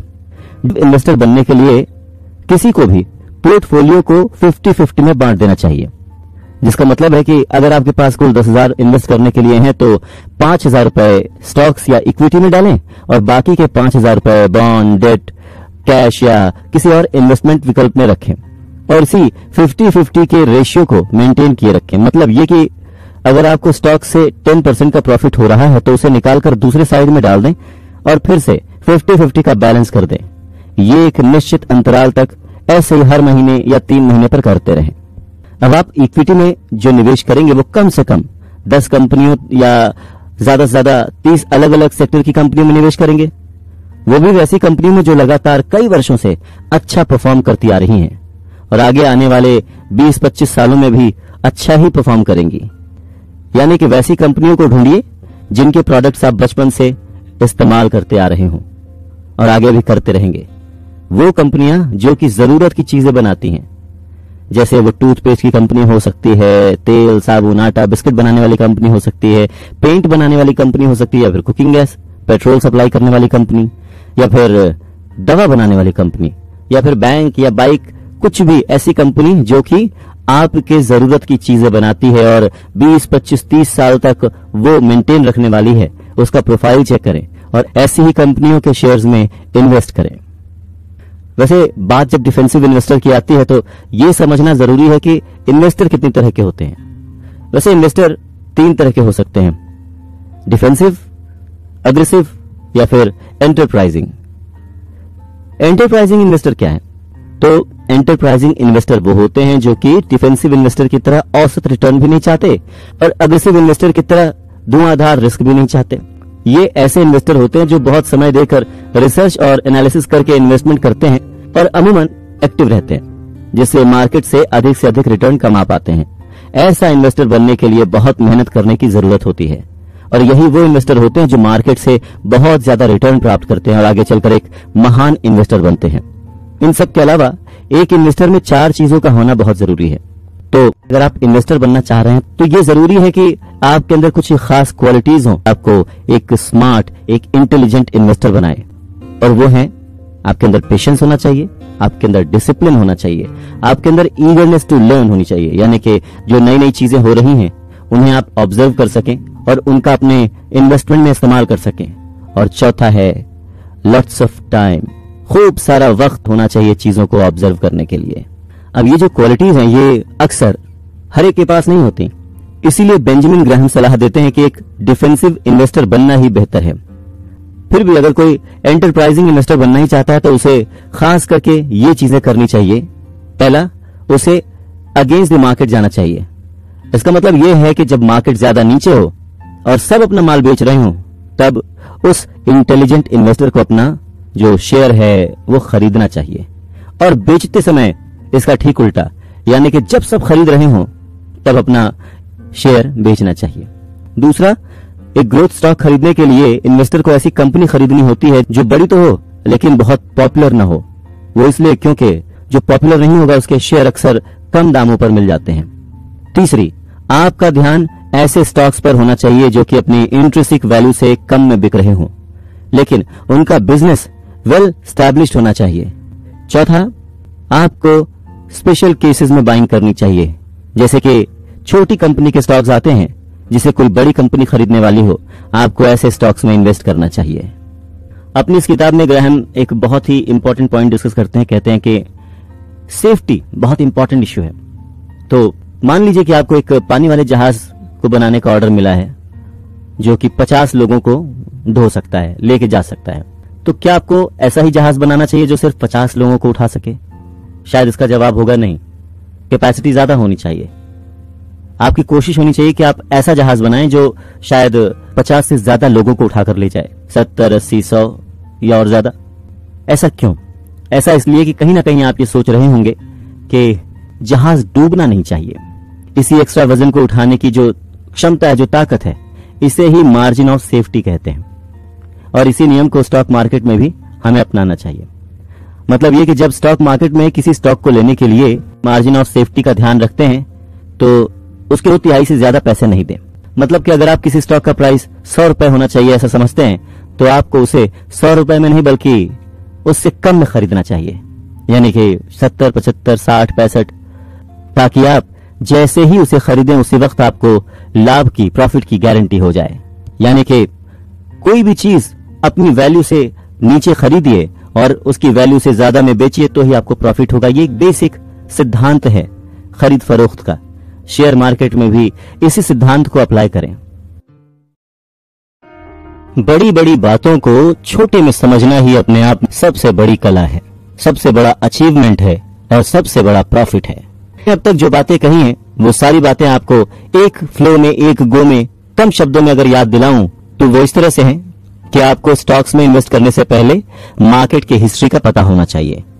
आपको यह भी पता होना चाहिए कि किस शेयर ने किस तरह से परफॉर्म किया है हिस्ट्री में।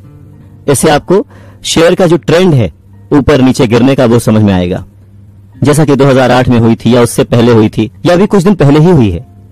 लेकिन जिन लोगों ने उस समय इन्वेस्ट किया था वो आज के वक्त करोड़पति बन चुके हैं, क्योंकि उन्होंने खरीद बहुत कम रेट पे किया, बहुत सस्ते दामों में शेयर्स को खरीदा था और आज उन शेयर्स की कीमतें बहुत ज्यादा हैं।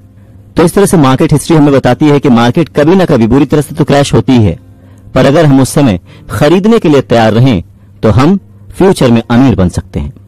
ऐसे ही किसी कंपनी की हिस्ट्री भी आपको फायदा पहुंचा सकती है।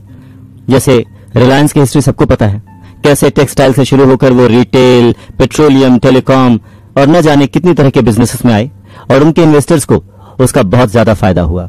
इसीलिए हिस्टोरिकल इवेंट्स पर नजर रखें, पढ़ते रहें, देखते रहें कि कौन सा शेयर कैसे परफॉर्म कर रहा है। दूसरा, समय के साथ आपकी दौलत की वैल्यू कम हो जाती है, यानी इन्फ्लेशन रेट जो है वो बढ़ता जाता है और आपका पैसा सस्ता होता जाता है। जैसे 2000 में मिलने वाले 10,000 और आज के 40,000 की वैल्यू बराबर है। मतलब आज आपके 10,000 रुपए उस वक्त के मुकाबले 2,500 की वैल्यू पर आ गए हैं, यानी आपके 7,500 रुपए की वैल्यू गिर गई है। ऐसा इन्फ्लेशन यानी कि महंगाई दर के बढ़ने के कारण होता है, यानी चीजें महंगी होती जाती हैं और पैसे की वैल्यू वहीं की वहीं टिकी हुई है। लेकिन अगर इन्फ्लेशन भी साथ ही साथ बढ़ रहा है, यानी कि अगर वो 4% बढ़ जाए तो दरअसल आपको 2% का नुकसान हुआ, फायदा नहीं। इसीलिए अगर आप पैसा घर या बैंक में रखते हैं तो वो समय के साथ ग्रो नहीं करेगा, लेकिन अगर आप उसे इन्वेस्ट करते हैं तो वो कई गुना बढ़ जाएगा। जैसे अगर आपने 10 साल पहले 1 लाख रुपए का कोई प्लॉट ले लिया तो 10 साल बाद वो 10 लाख का हो सकता है, लेकिन वही 1 लाख अगर आप घर में रखे रहेंगे तो वो 1 लाख ही रहेगा और उसकी वैल्यू और कम हो जाएगी। बैंक्स में भी थोड़ा बहुत ही ब्याज मिलता है, तो आपको सही इन्वेस्टमेंट आना जरूरी है, उसी से आपके पैसे ग्रो करेंगे। इन्फ्लेशन को सबसे ज्यादा बीट कौन करता है? शेयर्स, और कई गुना रिटर्न देते हैं शेयर्स। तो अगर आप इन्वेस्टमेंट करना चाहते हैं तो आपको एक इंटेलिजेंट इन्वेस्टर बनना पड़ेगा, शेयर मार्केट के बारे में समझना पड़ेगा और फिर इन्वेस्ट करना चाहिए। थोड़ी इन्फ्लेशन बढ़ना फायदेमंद होता है क्योंकि इससे कंपनीज भी अपने रेट बढ़ाती हैं और शेयर के प्राइसेस ऊपर चले जाते हैं। लेकिन बहुत ज्यादा इन्फ्लेशन जो है वो नुकसान देता है, क्योंकि इससे महंगाई भी बढ़ जाती है और जो कंज्यूमर है वो सामान नहीं खरीदते। अब अगर कंज्यूमर सामान ही नहीं खरीदेगा तो आपके शेयर के रेट ऊपर कैसे जाएंगे? वो भी गिरेंगे, यानी कि इससे कंपनी को घाटा होता है, तो शेयर का प्राइस भी नीचे ही चला जाएगा। इसलिए शेयर में तब इन्वेस्ट करना चाहिए जब इन्फ्लेशन रेट मिड रेंज में हो, न बहुत ज्यादा हो न बहुत कम हो। अच्छा, रियल एस्टेट इन्वेस्टमेंट ट्रस्ट ये एक ऐसी कंपनी है जो प्रॉपर्टी और बिल्डिंग्स को रेंट पे देती है। ये इन्फ्लेशन को पूरी तरह से बीट करती है। इन्फ्लेशन का इन पर ज्यादा असर नहीं पड़ता और इन्वेस्टर्स को भी घाटा नहीं होता। जैसे अगर आपने प्लॉट लिया है तो उसकी कीमत बढ़ेगी, अचानक से नहीं गिरेगी। दूसरी ओर शेयर्स एकदम से गिर जाते हैं और कुछ लोग तो सड़क पर भी आ जाते हैं। ऐसे किराए पर चढ़ाई है तो टेनेंट आपको किराया देता रहेगा, आपका किराया एकदम से ऊपर या नीचे नहीं होगा। इसीलिए रियल एस्टेट में इन्वेस्ट करना सबसे सेफ समझा जाता है। लेकिन इसमें दूसरे पैरामीटर्स हैं जैसे कि लोकेशन, फ्यूचर प्रोजेक्ट्स वगैरह। अब आजकल के हालात को देखते हुए तो रियल एस्टेट भी सेफ इन्वेस्टमेंट का पॉइंट नहीं रह गया है। तो इन्वेस्टमेंट कोई भी हो, आंख बंद करके तो कभी भी नहीं करनी चाहिए, लॉस ही होगा। अच्छा, इन्वेस्टमेंट करने की कोई उम्र नहीं होती, ये हम सब जानते हैं, जितनी जल्दी शुरू करें उतना अच्छा। लेकिन कुछ बातें जरूर ध्यान रखनी चाहिए। अगर आप जल्दी शुरू करते हैं तो आपको फायदा भी ज्यादा होगा। मतलब ये कि एक यंग आदमी को एक ओल्ड आदमी के मुकाबले इन्वेस्टमेंट करने का ज्यादा फायदा होगा, कंपाउंडिंग का लाभ ज्यादा होगा, क्योंकि उसके चांसेस जीने के ज्यादा हैं। इसीलिए जल्दी शुरू करें। अगर आप मैरिड नहीं है तो शादी के खर्चे को ध्यान में रखकर इन्वेस्ट कर सकते हैं। अगर आपके बच्चे हैं तो उनकी कॉलेज एजुकेशन या फिर शादी को ध्यान में रखकर इन्वेस्टमेंट प्लान ले सकते हैं। इन्वेस्टमेंट के दौरान ये भी दिमाग में रखें, ये भी ध्यान रखें कि आप कितने पैसे का नुकसान झेल सकते हैं। यानी कि आपके पास जो एक्स्ट्रा पैसे हर महीने हर दिन बच रहे हैं, आप उन्हीं के साथ इन्वेस्टमेंट की शुरुआत करें। अपना पेट काट कर, अपनी रूटीन की जरूरतों को छोड़कर इन्वेस्टमेंट के पीछे न भागें। अब जब आपने डिसाइड कर ही लिया है कि इन्वेस्ट करना है, तो ये जानना भी जरूरी है कि इन्वेस्टमेंट्स कितनी तरह की होती हैं। इन्वेस्टमेंट दो तरह की होती हैं, एक होती है अग्रेसिव और एक होती है डिफेंसिव। अग्रेसिव इन्वेस्टमेंट में लोग भाग्य भरोसे किसी भी स्टॉक में बहुत सा पैसा लगा देते हैं। तो ऐसे में क्या होगा, या तो वो बहुत सारे पैसे कमा लेंगे और या फिर वो भिखारी बन जाएंगे, दिवालिया हो जाएंगे। अच्छा, ये तरीका जैसा कि आप समझ ही सकते हैं बहुत ही ज्यादा रिस्की है। इसलिए ग्राहम ऐसा करने के लिए मना करते हैं। वो कहते हैं कि ये जुआ खेलने जैसा है, लॉटरी लग गई तो लग गई, नहीं लगी तो आप सड़क पर आ सकते हैं। इसके इतर जो डिफेंसिव इन्वेस्टिंग है वो बहुत ही सेफ है। उसमें आप कंपनी की एनालिसिस खुद करते हैं, तब जाके कोई फैसला लेते हैं। तो डिफेंसिव इन्वेस्टमेंट के लिए अच्छी कंपनी के शेयर्स ढूंढने के लिए ग्राहम ने कुछ टिप्स दिए हैं। वो कहते हैं कि हमेशा बड़ी कंपनी में इन्वेस्ट करें जिसके प्रोडक्ट्स आपने इस्तेमाल किए हों। उस कंपनी के एसेट्स उसकी लायबिलिटीज से ज्यादा होने चाहिए। कंपनी पर कर्ज चाहिए या बहुत काम हो। कंपनी ने 10 साल तक लगातार मुनाफा कमाया हो। कंपनी ने 20 साल से डिविडेंड दिया हो। कंपनी के शेयर की पी रेशियो पिछली अर्निंग की 15 गुना से ज्यादा ना हो। Price to asset ratio book value से 5 गुना से ज्यादा ना हो। तो इन टिप्स को ध्यान में रखकर ही आप शेयर्स का चुनाव करें। अगर आपको समझ नहीं आ रहा तो आप किसी फाइनेंशियल एडवाइजर की सलाह ले सकते हैं, या फिर पहले पढ़ाई कर लें, कोई कोर्स कर लें, समझ लें, उसके बाद इन्वेस्ट करें। अच्छा, इंटेलिजेंट इन्वेस्टर वो है जिसने स्टॉक्स का काफी ज्ञान अर्जित कर लिया हो, हासिल कर लिया हो और लॉन्ग टर्म तक मार्केट में बने रहना चाहता हो। उसकी इन्वेस्टमेंट शॉर्ट टर्म गोल हो जाए। शॉर्ट टर्म गोल के साथ साथ उसका एक लॉन्ग टर्म गोल होना भी जरूरी है। तो ऐसे इन्वेस्टर्स के लिए हमेशा लंबे समय के लिए इन्वेस्ट करें, क्योंकि मार्केट ऊपर नीचे होती रहती है। लेकिन जब लंबी दूरी के लिए, लंबे टाइम के लिए आप इन्वेस्ट करते हैं तो उसमें हमेशा प्रॉफिट ही दिखाई पड़ता है। आप हमेशा पता करें कि आपकी मानसिकता कैसी है, आप किस तरह के इंसान हैं। क्या आप शेयर के गिरने हैं? अगर ऐसा है तो शेयर्स के बदले आप इंडेक्स फंड में पैसे लगाएं। ये एक तरह के म्यूचुअल फंड होते हैं जो आपके पैसों को सिर्फ टॉप की कंपनीज में लगाते हैं। बेंजामिन आगे कहते हैं कि उस कंपनी में कभी इन्वेस्ट ना करें जो पिछले कई सालों से घाटे में चल रही हो। पेनी स्टॉक्स में पैसा न लगाएं, बहुत बार वो डूब जाते हैं। कंपनी की मैनेजमेंट के बारे में पता लगाएं। अच्छी मैनेजमेंट कंपनी को बहुत आगे ले जाती है और आपको प्रॉफिट होता है। हमेशा पढ़ें, अपनी आसपास की खबरों से अवेयर रहें, लेकिन फेक और पेड न्यूज से सावधान रहें। वो खबरें नहीं हैं, वो एडवर्टीजमेंट्स हैं, उनसे प्रभावित ना हो। एक्सपर्ट्स पर भी आंख बंद करके भरोसा ना करें, क्योंकि पैसा आपका है, इसलिए डिसीजन भी आपका होना चाहिए। आगे बेंजामिन ग्राहम ने स्टॉक्स में इन्वेस्टमेंट के और कई सारे टिप्स दिए हैं, जैसे कि कभी भी डे ट्रेडिंग ना करें, ये बहुत रिस्की है और जुए की तरह होता है। सभी आईपीओज में इन्वेस्ट ना करें, वो बहुत ही हाई प्राइस पर मिलते हैं। कुछ आईपीओज ही आपको लाभ देते हैं, प्रॉफिट देते हैं। बहुत बड़ी कंपनी धीरे धीरे ग्रो करती है, इसलिए ऐसी कंपनी में कभी पैसे न लगाएं जिसकी पी रेशियो 25 से ज्यादा है। गिरते हुए मार्केट में अच्छे शेयर्स खरीदें। कभी भी गिरते चाकू को ना पकड़ें, मतलब ये कि जो कंपनी डूब रही है उसमें पैसे न लगाएं। बेशक उसका शेयर कितना भी सस्ता मिल रहा हो, हाथ कट जाएंगे, लॉस हो जाएगा। अगर कोई बड़ी कंपनी एक नई कंपनी लगाती है तो उसके शेयर्स तुरंत खरीद लें। जैसे अगर इलॉन मस्क कोई नई कंपनी शुरू करें तो सबसे पहले उसे खरीद लीजिए। जिस कंपनी में स्कैम्स हुए हों उसके शेयर्स कभी न खरीदें। बेंजामिन ग्राहम आगे कहते हैं कि आपकी इन्वेस्टमेंट एविडेंस पर बेस्ड होनी चाहिए, ना कि तुक्के या गेस पर। आप कभी भी अनुमान लगाकर शेयर नहीं खरीद सकते, इसलिए हमेशा जो आपकी इन्वेस्टमेंट है वो हमेशा करेक्ट डेटा बेस्ड कैलकुलेशन पर बेस्ड होनी चाहिए। कुछ लोग दूसरों की देखा देखी पैसे लगा देते हैं और फिर इंतजार करते रहते हैं। उन्हें यह भी पता नहीं होता कि उन्होंने एक साल में शेयर से कितना रिटर्न कमाया। इसलिए प्रॉपर एनालिसिस करें, पढ़ाई करें, समझें। ऐसा ना हो कि कमाने के बजाय आप पैसे गंवा रहे हों। जब आपके पोर्टफोलियो में बहुत से शेयर्स होते हैं तो उनमें कुछ घाटे में भी होते हैं और कुछ प्रॉफिट में होते हैं। ऐसे में नेट प्रॉफिट और लॉस पता करना मुश्किल हो सकता है, लेकिन डायरी पर लिखकर और बेस करके आप पता लगा सकते हैं। जिस शेयर ने प्रॉफिट कमाया है और अब और बढ़ने की उम्मीद नहीं है तो आप उसे बेच दीजिए, क्योंकि वो उसकी अपर लिमिट तक पहुंच चुका है। कुछ लोगों को उन शेयर से प्यार हो जाता है, यानी आपको लगता है कि वो मैंने तो 20 साल पहले एक शेयर खरीदा था, ये मेरी याद है, एक नॉस्टैल्जिक मोमेंट है। ऐसा इमोशनल कनेक्ट शेयर्स के साथ ना करें। उसकी एक लिमिट अगर क्रॉस हो चुकी है, उसके रेट का एक सर्टेन पॉइंट अगर पहुंच चुका है तो उसे बेचने में ही भलाई है। ऐसे लोग जो कि इमोशनल हो जाते हैं शेयर्स को लेके, वो सोचते हैं कि ये आगे भी बढ़ते रहेंगे, इसीलिए प्रॉफिट बुक नहीं करते। इससे उनको फायदा उतना ही होता है जितना फिक्स डिपॉजिट करने वाले इंसान को, और इस तरह कोई वॉरेन बुफे नहीं बन सकता। इसीलिए टेक्निक को प्रॉपरली समझें और फिर उसे अप्लाई करें। जब मार्केट बहुत ऊपर नीचे होती रहती है तो उसे वोलेटिलिटी कहते हैं। बहुत से लोग इससे डर जाते हैं। एक दिन शेयर प्राइस ऊपर जाता है और कुछ दिन बाद वही शेयर धड़ाम से नीचे जमीन पर गिर जाता है। कुछ लोगों को इससे पैनिक होता है। जब शेयर प्राइस गिरता है तो वो उससे डर के मारे बेचने लगते हैं। इससे उन्हें काफी नुकसान हो जाता है अक्सर। इसीलिए कभी भी पैनिक में अपने शेयर्स न बेचें। वैसे ही जब शेयर प्राइस नीचे हो तो उसे खरीदें। चेक करें कि कौन सा आपके काम का है, और जब वो ऊपर चला जाए तो उसे बेच दें। इस तरह से आप वोलेटाइल मार्केट में भी पैसा कमा सकते हैं। बेंजामिन ग्राहम कहते हैं कि सबसे पहले तो फाइनेंशियल एडवाइजर पर डिपेंड नहीं होना चाहिए।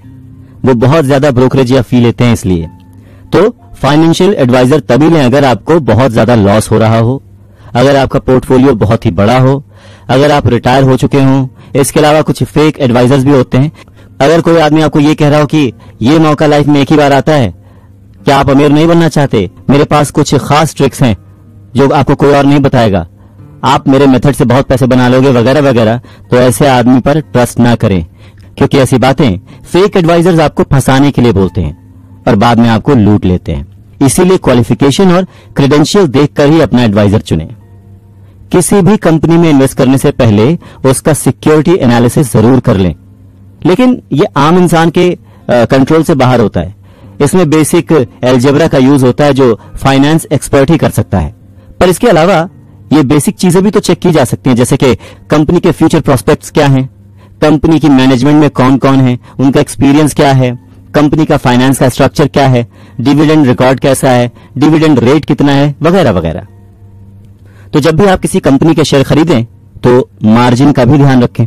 शेयर को ट्रू वैल्यू के 50% नीचे होने पर ही खरीदें। अगर कोई शेयर आज बहुत ही ऊपर चल रहा है, बहुत तेजी से भाग रहा है, तो आंख बंद करके उसमें घुस न जाएं, बल्कि इस टेक्निक से आप बहुत सारा प्रॉफिट कमा सकते हैं। तो अगर आप एक इंटेलिजेंट इन्वेस्टर बनना चाहते हैं तो सबसे बड़ी बात, खुद पर कंट्रोल रखें। उसी पैसे को इन्वेस्ट करें जो आपकी जरूरत से ज्यादा है। लालच के पीछे न भागें, क्योंकि लालच अंतहीन है। और अंत में सिर्फ एक बात, जरूर बात के जरूरतें तो राजाओं की, और अंत में ये बात जरूर याद रखें कि जरूरतें तो गरीबों की भी पूरी हो जाती हैं, पर शौक राजाओं के भी पूरे नहीं हो पाते।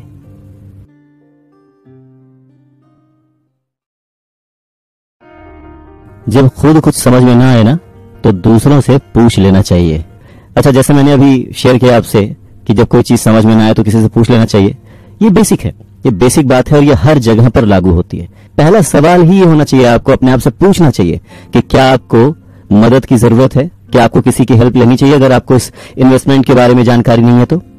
इसके जवाब में ग्राहम कहते हैं कि सन 1990 के लेटर पार्ट में बहुत सारे ने अकेले चलने की राह चुनी। मतलब वो उनका एक्सपीरियंस ऐसा था कि अब हम किसी की मदद नहीं लेंगे, हम खुद इन्वेस्ट करेंगे।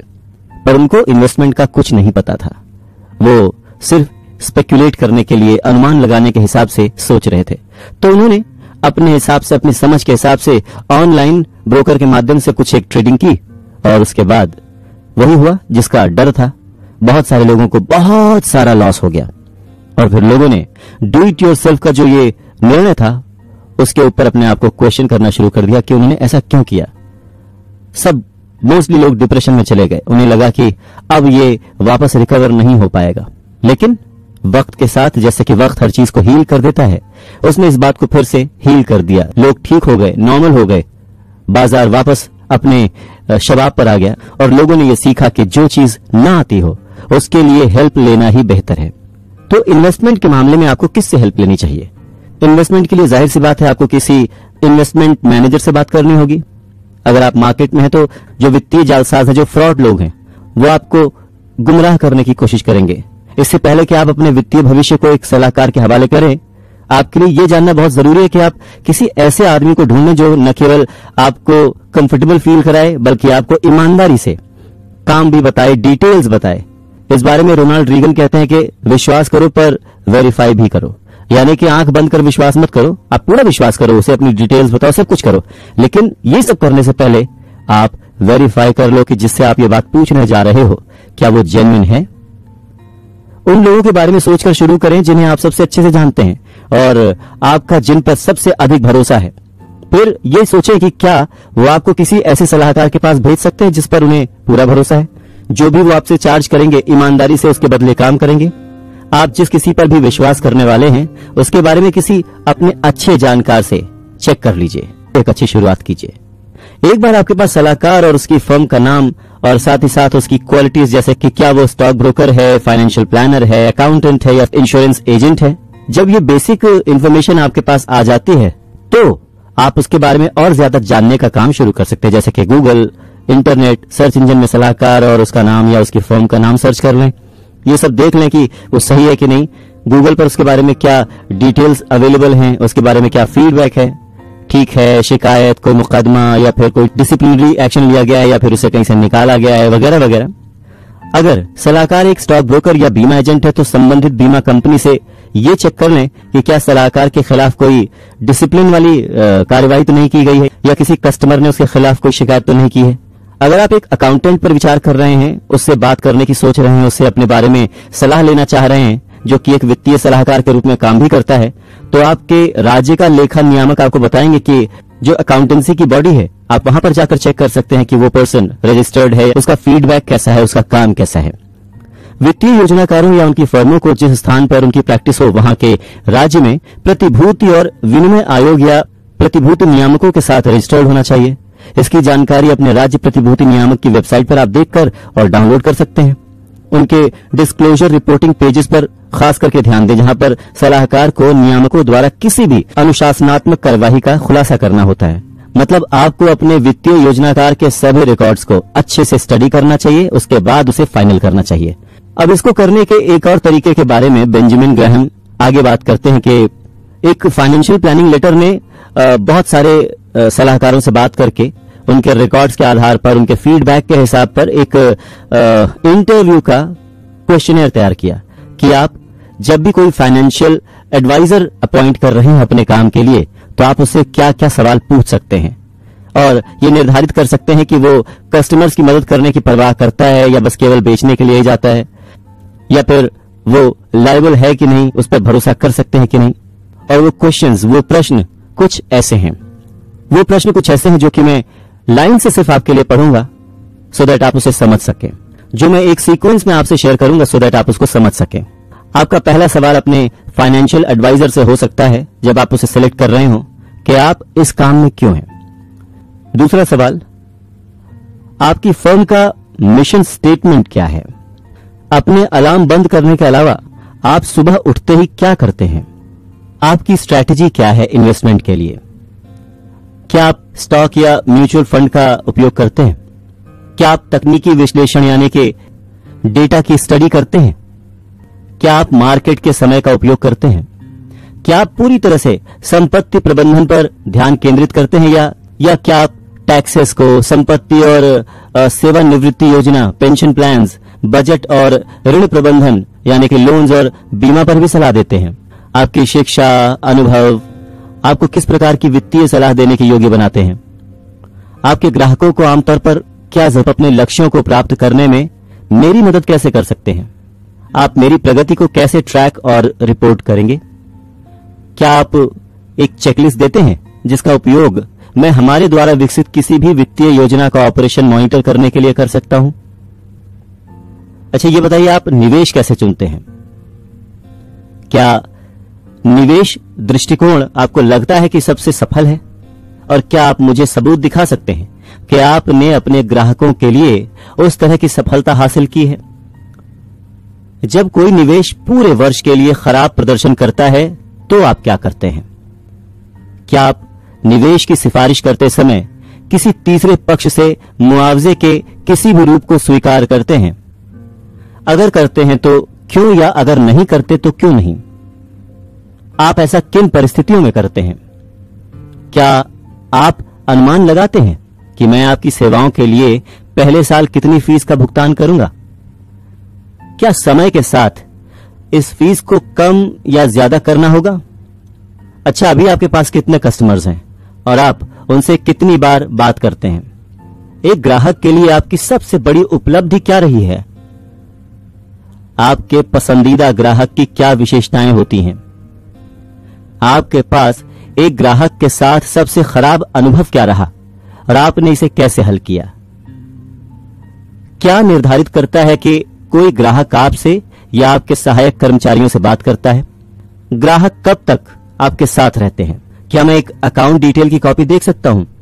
आप मुझे सलाह देने आए हैं, मैं आपको अपना इन्वेस्टमेंट सलाहकार अपॉइंट करूं, उससे पहले मैं आपसे जानना चाहता हूं कि क्या आप खुद को आर्थिक रूप में सफल मानते हैं? आप वित्तीय सफलता को कैसे परिभाषित करते हैं? आपको क्या लगता है कि मेरे निवेश पर, मेरे इन्वेस्टमेंट पर कितना औसत वार्षिक रिटर्न पॉसिबल है? क्या आप मुझे अपनी डिटेल्स, अपने फॉर्म और कम से कम 3 रेफरेंसेस दे सकते हैं जो कि आपके बारे में बता सके? क्या कभी आपके खिलाफ कोई औपचारिक शिकायत दर्ज की गई है? आखिरी ग्राहक जिसने आपको निकाल दिया, और उसने ऐसा क्यों किया, बताएंगे? और उसने ऐसा क्यों किया, बताएंगे? और अंत में ध्यान रखें कि महान वित्तीय सलाहकार पेड़ों पर नहीं उगते हैं। अक्सर जो सबसे अच्छा होता है उसके पास पहले से ही उतने कस्टमर्स होते हैं जितने वो संभाल सकते हैं, और हां, एक अच्छे इन्वेस्टर की तरह लगने पर ही वो आपका काम करने के लिए तैयार होंगे। इसलिए जैसे आपको हक है उनसे सवाल पूछने का, उन्हें भी अधिकार है आपसे कुछ कठिन सवाल पूछने का, जो कुछ ऐसे हो सकते हैं कि आपको ऐसा क्यों लगता है कि आपको वित्तीय सलाहकार की जरूरत है? आपके लॉन्ग टर्म प्लान क्या है, गोल क्या है? अन्य सलाहकारों से डील करने में आपकी सबसे बड़ी निराशा क्या रही है जो आप मेरे साथ नहीं चाहते? अच्छा, आप ये बताइए कि आपका कोई बजट है? क्या आप अपने काम से काम रखने वाले इंसान हैं? अपने मतलब तक ही सीमित रहेंगे? हर साल आप अपनी संपत्ति का कितना प्रतिशत खर्च करते हैं? जब हम अब से 1 साल पीछे की ओर देखते हैं तो आपको आपकी प्रगति से खुश करने के लिए मुझे क्या करने की जरूरत होगी? आप संघर्ष या असहमति को, यानी कि जब कभी स्ट्रगल आता है उसको, या फिर कभी किसी बात पर आप अग्री नहीं करते उसको कैसे मैनेज करते हैं, उसे कैसे संभालते हैं? जब बाजार नीचे गिरता है, और ऐसा कई बार हो चुका है, ऐसे मौके पर इमोशनली आप कैसे रिएक्ट करते हैं? आपके मन में सबसे खराब वित्तीय डर इन्वेस्टमेंट को लेकर क्या है? आप सबसे बड़ी क्या उम्मीद रखते हैं इन्वेस्टमेंट से? आप अपने निवेश पर, अपनी इन्वेस्टमेंट पर कितनी वापसी दर को उचित मानते हैं? तो जब एक सलाहकार आपसे ऐसे सवाल नहीं पूछता है और आप में अपना इंटरेस्ट नहीं दिखाता है, तब आपको आसानी से ये समझ लेना चाहिए कि वो आपके लिए फिट नहीं है या वो आपका काम करने में इंटरेस्टेड नहीं है। अच्छा, इन सब बातों के ऊपर आपको अपने एडवाइजर पर भरोसा करना चाहिए ताकि आप उसे अपने सबसे बड़े दुश्मन से बचाने के लिए अनुमति दे सकें। सबसे बड़ा दुश्मन कौन? घाटा, लॉस, आपका पैसा खोने का डर। उससे वो आपको तभी बचा पाएगा जब आप उस पर भरोसा करेंगे। तो जब आप दोनों, यानी कि इन्वेस्टर एंड वित्तीय सलाहकार यानी कि इन्वेस्टमेंट एडवाइजर, दोनों म्यूचुअली अग्री कर जाएं, तो फिर कुछ बातों का ध्यान रखना होता है। जैसे कि आपको ये प्लान करना चाहिए कि आप अपने पैसे कैसे कमाएंगे, कैसे बचाएंगे, कैसे खर्च करेंगे, उधार लेंगे या फिर कैश में डील करेंगे, या फिर इन्वेस्टमेंट कैसे करेंगे। जब इन्वेस्टर और आपका इन्वेस्टमेंट एडवाइजर या फाइनेंशियल एडवाइजर म्यूचुअली इस बात पर अग्री कर जाते हैं कि दोनों एक दूसरे को हेल्प करेंगे, उनकी सेवाएं लेंगे, तब उसके बाद आपको ये प्लान करने की जरूरत है कि आप अपने पैसे कैसे कमाएंगे, कैसे बचाएंगे, कैसे खर्च करेंगे, उधार लेंगे या फिर कैश में डील करेंगे, और फिर सबसे इंपॉर्टेंट, इन सारी बातों को ध्यान में रखते हुए कैसे इन्वेस्ट करेंगे।